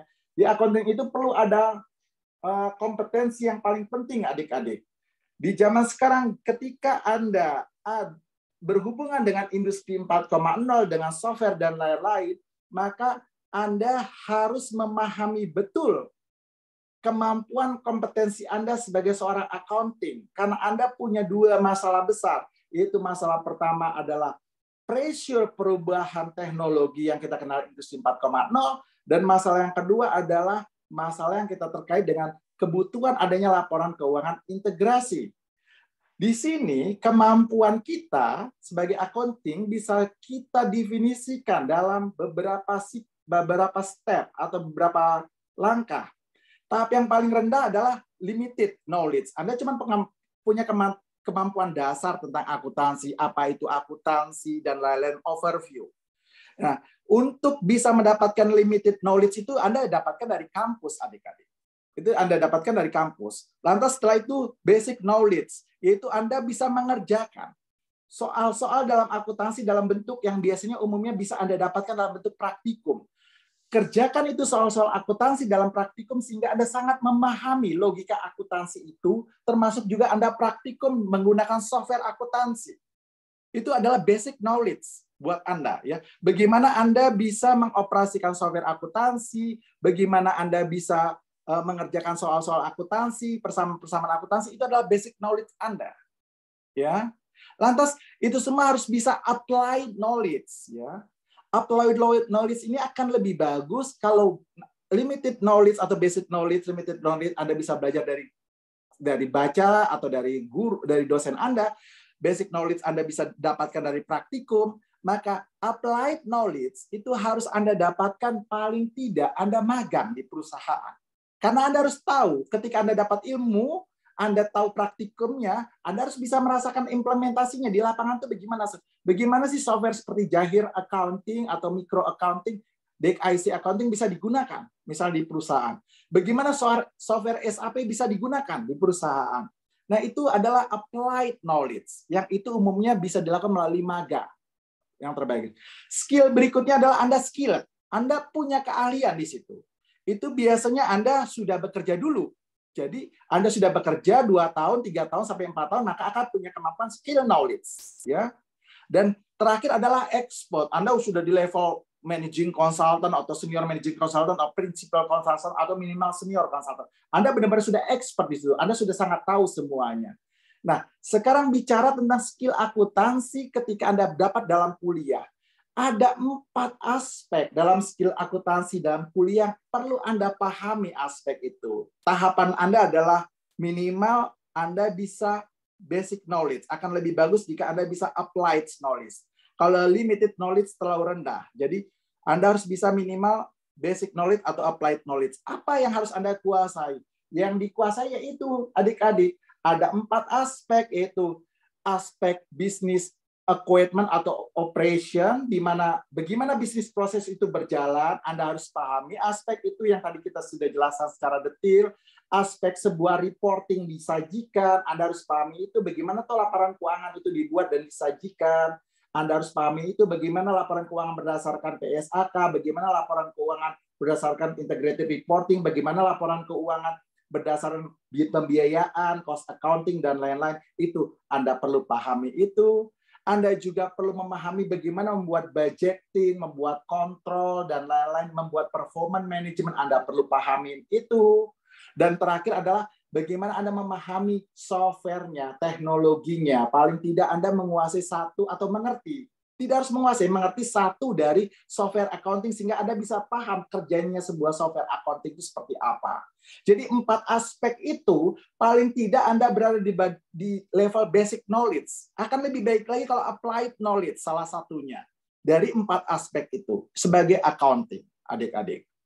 Dan the last, kita sudah bicara accounting itu pasti Anda sudah tahu, tapi the last saya titip, Anda perlu memahami di slide terakhir, Mbak. The last, Anda perlu memahami sebuah kebutuhan baru, yaitu kebutuhan laporan keuangan, laporan perusahaan berdasarkan integrated report, tidak cuma berdasarkan laporan keuangan, tapi integrated report. Hampir semua perusahaan besar yang termasuk dalam 500 Forbes, misalnya 500 perusahaan besar dunia, itu sudah menerbitkan ini. Jadi dia tidak cuma menerbitkan laporan keuangan, tapi juga menerbitkan laporan integrated. Laporan integrated itu ada 3 poin penting di laporan integrated, yaitu bagaimana dampak dari sebuah aktivitas perusahaan itu terhadap ekonomi. Bagaimana dampaknya? Itu yang paling penting, harus dilaporkan. Misalnya market share-nya berapa, tingkat kesejahteraannya berapa, dan lain-lain terhadap dalam keuntungan perusahaan. Yang kedua adalah social development, bagaimana masyarakat yang ada di situ mendapatkan keuntungan dari aktivitas perusahaan itu. Itu harus dilaporkan, ada indikator-indikatornya, itu harus dilaporkan. Anda bisa mempelajari itu di website yang sudah saya tulis, Global Reporting ORG. Silakan Anda baca, terutama di modul pertama saja. Modul pertama dia mengajarkan secara general apa itu integrated report. Ada modul pertama, Anda bisa melihat di situ, Anda bisa download di situ. Dan terakhir adalah environmental protecting. Bagaimana perusahaan itu bisa menjaga kelangsungan hidup lingkungan. Jadi dia tidak cuma mengeksploitasi raw material, yang raw material itu berasal dari alam, tapi dia juga bisa mengembalikan sebagian dari keuntungannya untuk biaya menjaga kelestarian alam. Atau minimal dia akan mengambil barang raw material yang tidak merusak alam. Itu semua kan dihitung biaya-biayanya. Biayanya dan laporannya. Nah, laporan itu dimunculkan melalui integrated reporting. Sekarang adik-adik banyak bursa saham dunia yang dia tidak mau lagi atau stakeholder itu Anda tahu stakeholder adalah orang yang berkepentingan dengan perusahaan. Stakeholdernya seperti investor, pemerintah dan lain-lain sangat mengharapkan bahwa laporan perusahaan itu harus juga menyajikan seberapa dampak lingkungannya atau seberapa perusahaan itu memberikan perhatian terhadap kelangsungan lingkungan. Itu sekarang dibutuhkan. Jika tidak ada itu, kebanyakan investor tidak mau investasi di perusahaan itu. Karena ada kesadaran untuk menjaga lingkungan. Nah, itu sebabnya akan lebih baik buat adik-adik untuk mulai membaca apa itu integrated reporting yang saya sajikan di website di presentasi saya. Saya pikir itu in general adik-adik, overview penjelasan dari saya, semoga ini bermanfaat buat adik-adik, dan kita kalau memang ada tanya jawab kita akan lanjutkan dengan tanya jawab. Terima kasih. Ya, kami ucapkan terima kasih banyak atas materi yang sudah disampaikan oleh Bapak Farizal Ramli. Di sini materi yang diberikan membuka wawasan kami, dan izinkan saya untuk istilahnya memberikan garis merah atau garis besar mengenai presentasi pada mata kuliah kali ini.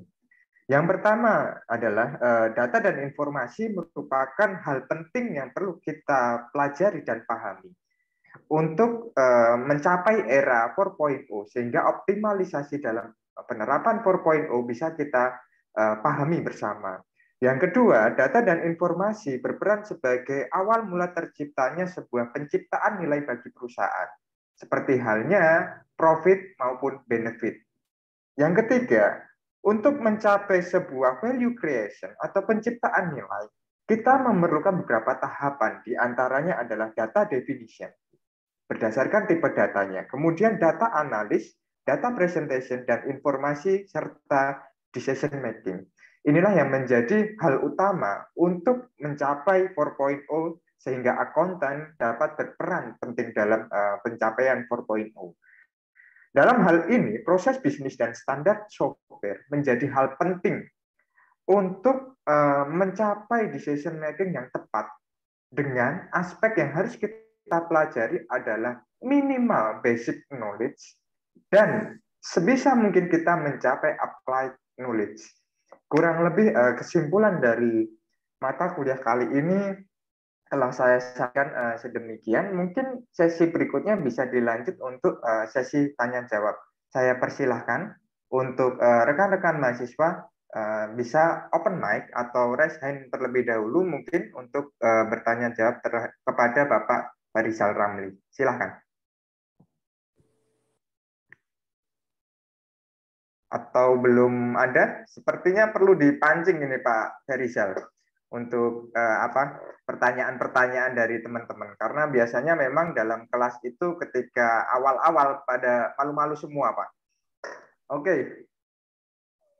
Saya pengalaman di UNY yang ketiga itu mungkin kalau menurut saya pertanyaannya gara-gara ini tidak kenal, tidak dekat. Karena waktu pas saya di UNY yang pertama dan yang kedua itu sangat ramai. UNY itu sangat punya kemampuan teori untuk bertanya, sangat banyak. Saya optimis nanti akan ada pertanyaan, apapun itu. Iya, Pak. Betul sekali.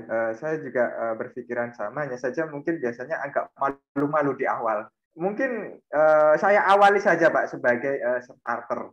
Ini kan sudah mendekati era 4.0 dan kita di Indonesia itu khawatir bahwasanya banyak sekali isu peran accounting sebagai human akan tergeser oleh software atau oleh teknologi informasi. Nah, menurut Bapak, lalu bagaimana sih Pak peran accounting di 4.0 ini? Apakah benar-benar akan tergeser atau bagaimana Pak? Terima kasih. Peran manusia itu selalu tidak bisa digantikan oleh mesin. Tapi menjadi masalah adalah ekspektasi terhadap kemampuan kita yang harus ditambah. Karena jadi gini, ada filosofinya apa ya paling gampang. 80% mungkin mesin bisa mengerjakan 60-80%. Tapi sisanya 20-40% itu mesin nggak bisa ngerjakan. Itu harus manusia. Hanya masalahnya manusia yang mana yang bisa mengerjakan itu. Itu masalahnya adalah. Jadi jika kemampuan kita sangat standar, maka itu pasti kita nggak kepake. Karena itu udah diselesaikan oleh mesin. Adik-adik atau dulu, orang itu belajar membuat laporan keuangan dengan double kolom, ditulis-tulis, tangan, dan lain-lain. Dulu itu penting untuk bisa itu. Kalau sekarang nggak lagi, karena itu dikerjakan oleh komputer. Tapi itu penting untuk dikuasai. Kalau Anda tidak menguasai itu, maka Anda tidak bisa lanjut untuk memahami akuntansi selanjutnya. Jadi kalau dulu, saya cuma bisa membuat laporan keuangan jurnal, 2 kolom, dan lain-lain macam-macam, itu saya sudah bisa kerja. Kalau sekarang nggak bisa, karena itu sudah dikerjakan oleh komputer. Semua. Jadi kemampuan saya harus ditambah. Hanya untuk bisa menambah kemampuan, itu harus saya kuasai. Kan gitu. Artinya, Pak Rudi, Mas Rudi, artinya akunting yang sekarang itu tidak cukup cuman menguasai seperti yang saya katakan menguasai laporan keuangan saja. Itu tidak cukup. Akuntan yang sekarang harus juga paham apa itu standar software. Maka saya bahas secara detail. Paham menggunakannya. Tanpa dia bisa menggunakan standar software, nggak ada gunanya. Tapi kalau dia bisa standar software, tapi nggak ngerti akuntansi, ya juga nggak ada gunanya, karena nggak ngerti kontennya kan. Jadi kalau dulu cuma ngerti akuntansi saja, Anda sudah bisa kerja. Perusahaan sudah butuh Anda. Kalau sekarang tidak. Anda harus bisa standar software juga. Sehingga Anda baru bisa kerja. Bahkan ke depan lagi menjadi tidak cukup. Ketika ada industri 4.0, Anda juga harus bisa bisnis analitik. Artinya, tugas akuntan sebagai penyaji laporan keuangan itu sudah masa lalu. Itu bisa dilakukan oleh software. Tapi Anda harus bisa.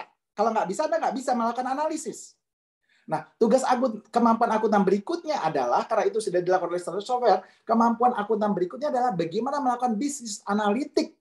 Sehingga analis laporan yang dihasilkan oleh software itu bisa membuat Anda menghasilkan sebuah analisa itu bagaimana perusahaan harus melakukan. Yang kita kenal dengan namanya prescriptive analysis dan predictive analysis. Bagaimana ke depan yang terjadi? Akuntan harus bisa menghasilkan informasi itu. Ini loh, informasi-informasi yang dibahas. Nah, kemampuannya jadi ditambah, selain penyajian laporan keuangan, harus mengerti standar software, harus bisa juga melakukan bisnis analitik, sehingga bisa menghasilkan kualitas prescriptive analytics dan predictive analysis, yaitu analisa masa depan dan analisa alternatif solusi. Kebayangkan? Tambah satu lagi, sekarang ada kebutuhan lagi yang namanya kebutuhan integrated reporting. Mungkin harus dipelajari lagi sama akuntan. Jadi tidak ada istilahnya akuntan itu akan digantikan mesin, tidak ada. Yang ada adalah akuntan yang dulunya kualifikasinya standar itu tereliminasi, terbunuh, pasti terbunuh, betul, udah hilang. Yang dibutuhkan adalah akuntan yang punya kemampuan selain penyajian laporan keuangan seperti biasanya, tapi dia juga harus menguasai standar software, dia juga harus mengerti, bukan menguasai, harus bisa menggunakan standar software, harus paham apa itu bisnis analitik, sehingga bisa melakukan prediksi, analisis, dan lain-lain, dan juga mungkin ke depan perlu juga mengerti laporan keuangan integratif. Kalau itu dikuasai, menjadi itu dibutuhkan. Persoalannya adalah, bisa nggak sih kita menguasai waktu kita tuh 4 tahun kan? Kuliah, 3 tahun, 4 tahun. Saya mau mengatakan pada adik-adik, inilah persoalan kita di industri 4.0, tantangannya. Jadi di industri 4.0 itu ada 3 golongan nanti adik-adik. Golongan pertama adalah golongan Anda yang brilian, yang inovator dan yang hebat, sehingga Anda menjadi pengusaha top. Ya, seperti Bill Gates dan lain-lain. Itu golongan pertama. Ya. Golongan kedua adalah golongan yang tekun, gigih untuk mempelajari hal-hal baru, sehingga Anda akan menjadi ekspatriat atau expert atau profesional dan lain-lain yang dibutuhkan oleh perusahaan. Mungkin saya berada di golongan kedua. Ya. Karena saya menguasai software dan lain-lain dengan susah payah saya pelajari itu. Dan saya berharap adik-adik melakukan yang sama. Belajar ini dan lain-lain, kuasai itu semua dengan tekun. Yang ketiga adalah golongan yang akhirnya tereliminasi menjadi paria. Dia tidak dibutuhkan lagi. Karena sudah ada industri 4.0. Saya tidak butuh Anda lagi. Nah, ini tantangan besar dari bangsa Indonesia. Saya agak khawatir, sedikit nambahin. Saya agak khawatir. Dulu, Indonesia pernah mengatakan kita tuh bonus demografi. Banyak anak-anak angkatan kerja yang akan membangun Indonesia.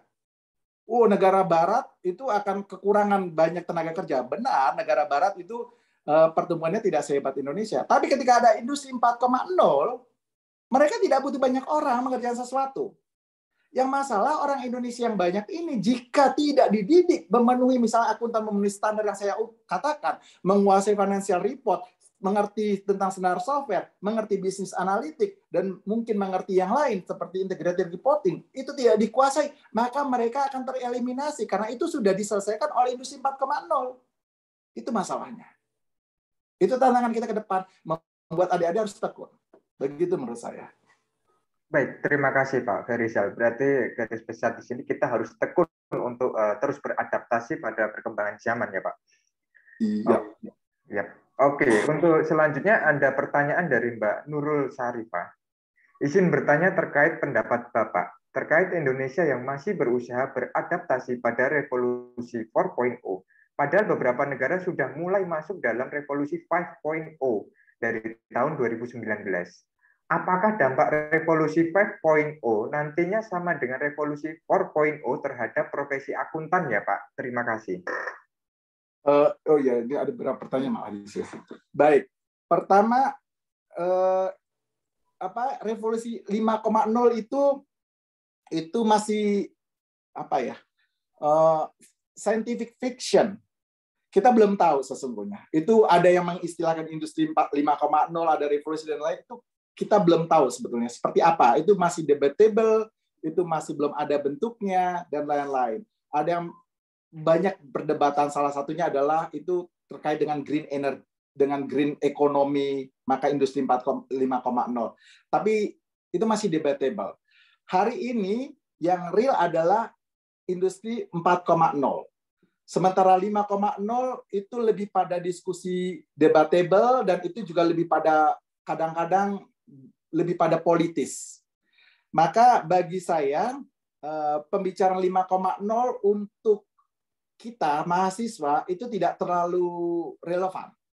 Itu mungkin buat para futuris, seperti tokoh seperti Alvin Toffler, kalau Anda pernah di Google, tulis deh Alvin Toffler, atau seperti penulis Megatrend 2000, mungkin itu penting. Tapi buat kita tidak. Itu 5.0 adalah isu yang masih relatif scientific fiction. Buat Anda adalah bagaimana Anda punya kompetisi dan skill, di mana skill itu bisa masuk ke market, ke industri, dan Anda bisa memberikan nilai tambah ke industri sehingga karir Anda bagus, dan industri juga semakin diuntungkan dengan kehadiran Anda.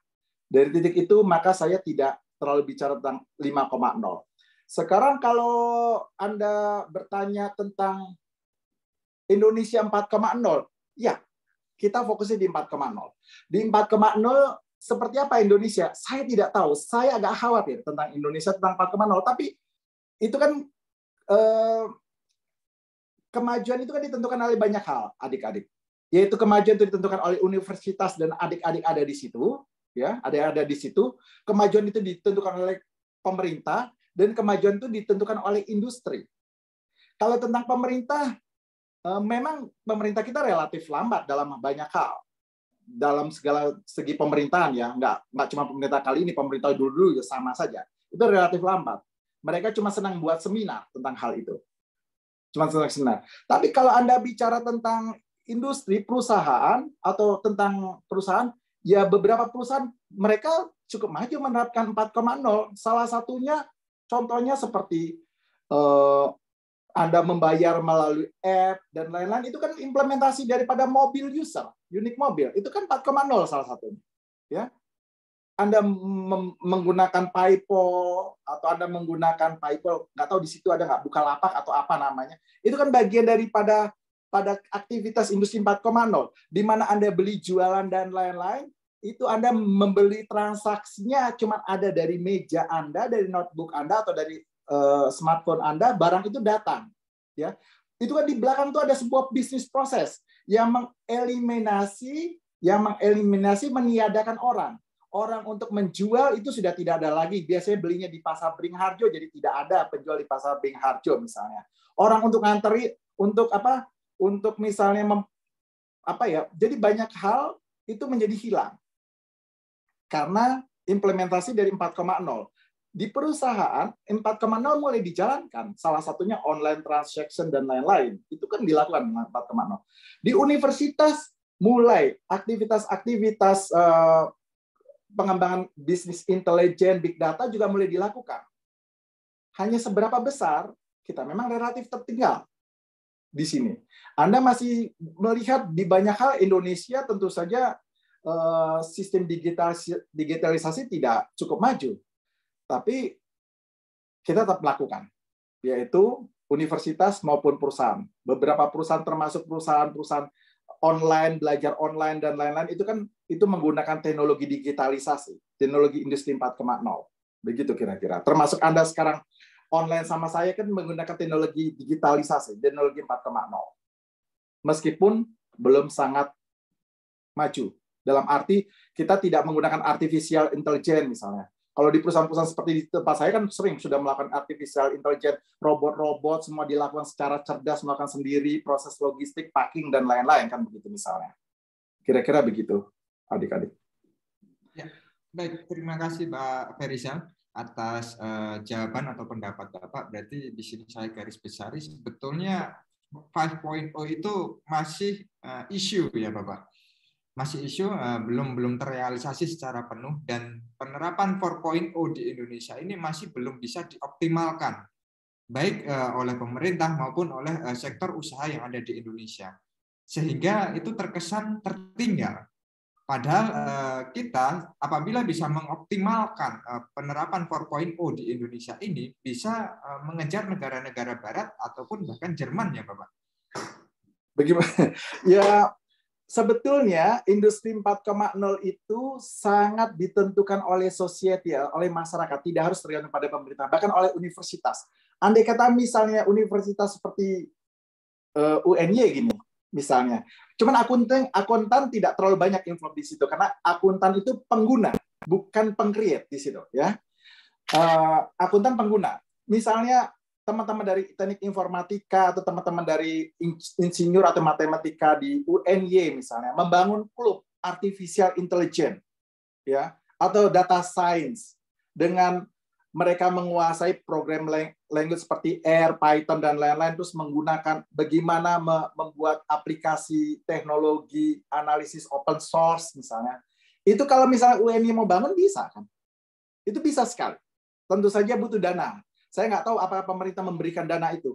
Tapi maksud saya, hal seperti itu bisa diinisiasikan oleh universitas dan masyarakat. Kenapa nggak UNY membangun misalnya klub artificial intelligence, klub data science, yang para society mahasiswanya aktif di situ membangun sendiri gitu misalnya.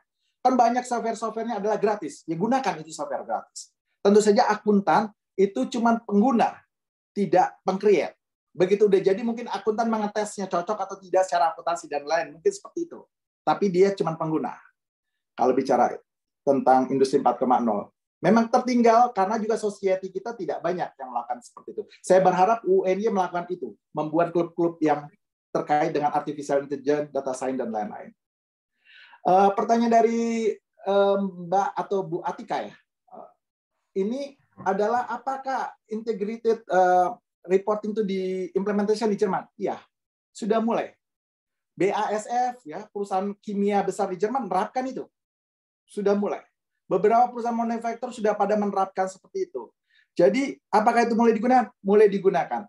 Pertanyaannya, apakah hari ini di Indonesia kemampuan Anda dalam bidang integrated reporting itu digunakan hari ini? Saya melihat hari ini iya, tapi belum besar. Tapi 10-20 tahun lagi, 5-10 tahun lagi, itu akan digunakan. Saya merasa yakin begitu.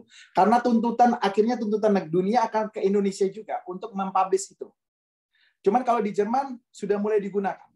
Perusahaan-perusahaan besar di Jerman mulai menerapkan. Ya, itu kalau bicara integrated reporting.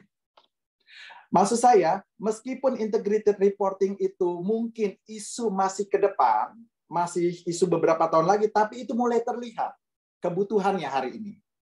Tapi kalau bicara tentang industri 5.0, ya ada yang bilang itu green economic ya, tapi ada juga perdebatan tentang hal itu. Itu masih diskusi saja, itu belum kelihatan. Sebetulnya 5.0 itu maunya apa?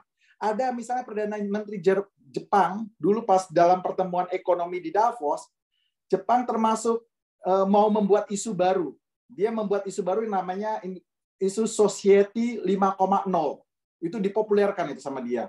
Karena Eropa, Amerika, dan Cina sedang gencar-gencarnya berebut siapa yang jadi pemenang di industri 4.0, sedang kencang-kencangnya. Terus tiba-tiba Jepang datang dengan isu Society 5.0. Akhirnya juga jadi isu industri 5.0. Tapi bagi saya itu lebih pada cetusan ide saja. Belum ada sebetulnya realnya apa. Gitu. Kalau industri 4.0 realnya ada. Big data, digitalisasi, mobil user, terus ada artificial intelligence, ada cloud accounting, cloud computing, ada blockchain dan lain-lain. Itu ada bentuknya. Kalau 5.0 ini bentuknya masih debatable. Kira-kira begitu. Terima kasih.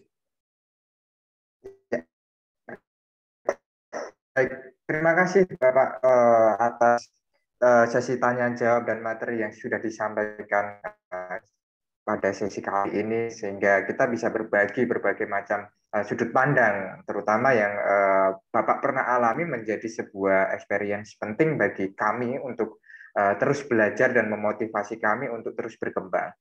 Oke, Bapak, mungkin sesi kali ini akan kita tutup. Mungkin ada closing statement yang bisa Bapak sampaikan sehingga kami dapat termotivasi lebih untuk belajar lebih giat, Bapak. Sedikit, ada 3 negara besar kan di negara berkembang. Saya tidak bisa negara maju. Negara berkembang adalah Cina, India, dan Indonesia. Kita pahami karakter orang Cina itu adalah orang yang tekun dan rajin. Tekun dalam arti dia suka belajar untuk sesuatu yang baru dan ingin dia kuasai. Tekun sekali dia menguasai itu, orang Cina. Dia rajin, dia mengerjakan sesuatu itu dengan rajin. Pekerjaan-pekerjaan diselesaikan dengan rajin. Itu orang Cina, dia bisa kerja 24 jam, artinya bisa puluhan jam per hari. Jadi selama ada matahari bersinar, selama ada mata air mengalir, orang Cina pasti bisa hidup. Itu membuat dia maju. Karena dia tekun dan rajin. Ada yang kedua adalah orang India itu tekun. Kalau mempelajari sesuatu tekun. Orang India itu sangat menguasai sesuatu dengan tekun. Tapi orang India relatif tidak rajin. Tidak rajin. Jadi banyak hal pekerjaan-pekerjaan yang sesuatu ditinggalkan. Dia senang belajar, tapi pekerjaan-pekerjaan sesuatu yang detail kadang-kadang dia tinggalkan. Itu orang India. Tapi orang India tetap maju karena dia jadi pintar. Sehingga dia jadi maju. Meskipun jadi banyak hal yang tertinggal, keteter-teter. Bagaimana dengan orang Indonesia? Orang Indonesia itu malas? Enggak, orang Indonesia tidak malas. Orang Indonesia itu rajin mengerjakan sesuatu. Lihat aja, banyak pedagang, semua rajin bekerja. Tapi orang Indonesia itu tidak tekun mempelajari sebuah ilmu yang susah. Orang Indonesia itu tidak mau belajar sesuatu yang susah.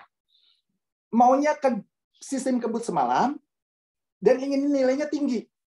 Nilainya bagus. Padahal mempelajari sebuah ilmu itu sangat butuh waktu lama. Dan susah. Dan kita nggak mau biasanya melakukan itu. Jadi saya berharap pada Anda-Anda semua mohon sekali untuk tekun belajar. Dan satu lagi, ada satu kelemahan seluruh universitas di Indonesia, tidak cuma UNY. UNY salah satu. UGM juga pasti. UPN juga, semua masuk. Nilai di Indonesia itu diobral, terlalu gampang. Nilai yang Anda terima, adik-adik, itu tidak sesuai dengan kompetensi Anda. Kalau IP Anda 4, maka saya bilang paling nilai Anda yang sungguh-sungguh paling 2,7. Kalau IP Anda 4,0. Atau 3 paling tinggi. Nilai Anda itu diobral. Nilai Anda itu tidak sesuai kenyataan. Anda tidak sepandai itu. Nggak tahu kenapa dosen-dosen Anda begitu murah hati ngasih nilai. Jadi untuk Anda saya beritahu, ini berbahaya. Kalau Anda tidak paham dengan ini.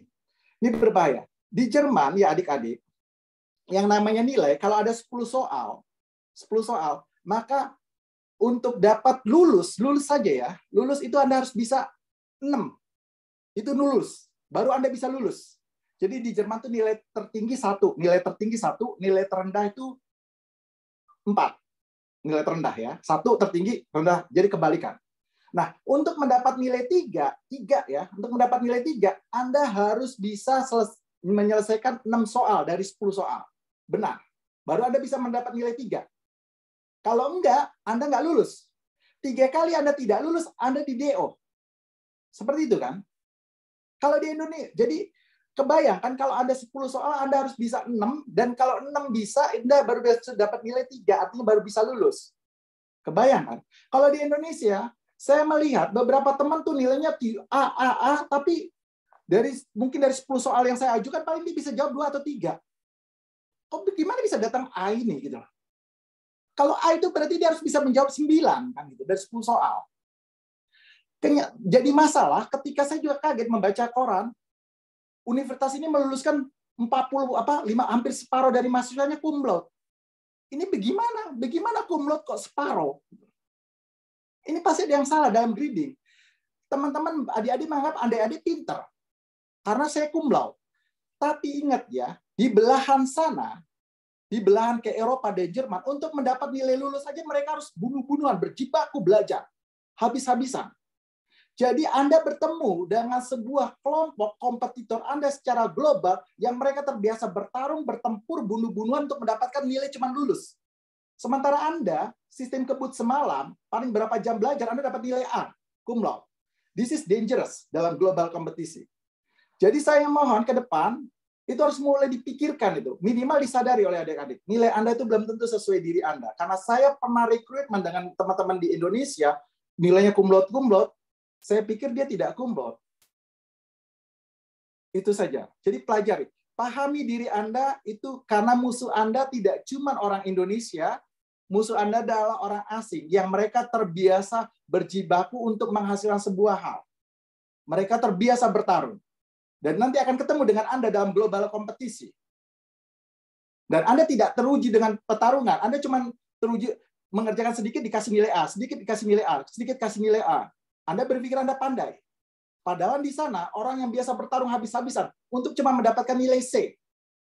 Dia harus habis-habisan belajar gitu. Apalagi kalau dia A. Kebayang kan? Gitu. Nah, di titik ini penting untuk disadari. Pemahaman tentang kelemahan diri kita, kelebihan kita, dan lain adalah kunci dari sebuah kesuksesan menurut saya. Terima kasih. Ya, terima kasih sekali Bapak atas closing statement yang telah diberikan. Ini menjadi hal penting bagi kami, para dosen dan mahasiswa, untuk menyadari bahwasanya satu, nilai itu boleh A, tetapi sadarilah kompetensi kita.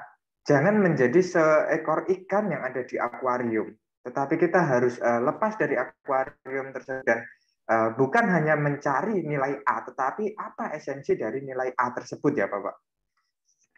Baik. Terima kasih. Mungkin untuk acara kali ini kita tutup. Kami ucapkan terima kasih sebesar-besarnya kepada Bapak Ferry Ramli yang telah bersedia untuk menjadi narasumber pada perkuliahan kali ini. Kemudian kami ucapkan juga terima kasih kepada Bapak Ibu dosen yang telah berkenan hadir. Dan kami ucapkan juga terima kasih kepada rekan-rekan mahasiswa atas atensi, perhatian, dan pertanyaan yang telah diutarakan. Terima kasih. Untuk kuliah hari ini kita tutup. Salam untuk Untuk semuanya. mahasiswa dipersilakan. Iya, terima kasih Bapak. Salam untuk semuanya. Terima kasih Pak Terima kasih. Ferizal. Sama-sama, terima kasih. Saya mengundurkan diri ya. Salam. Iya Bapak, terima kasih banyak Pak Ferizal atas Sama-sama. kesempatannya.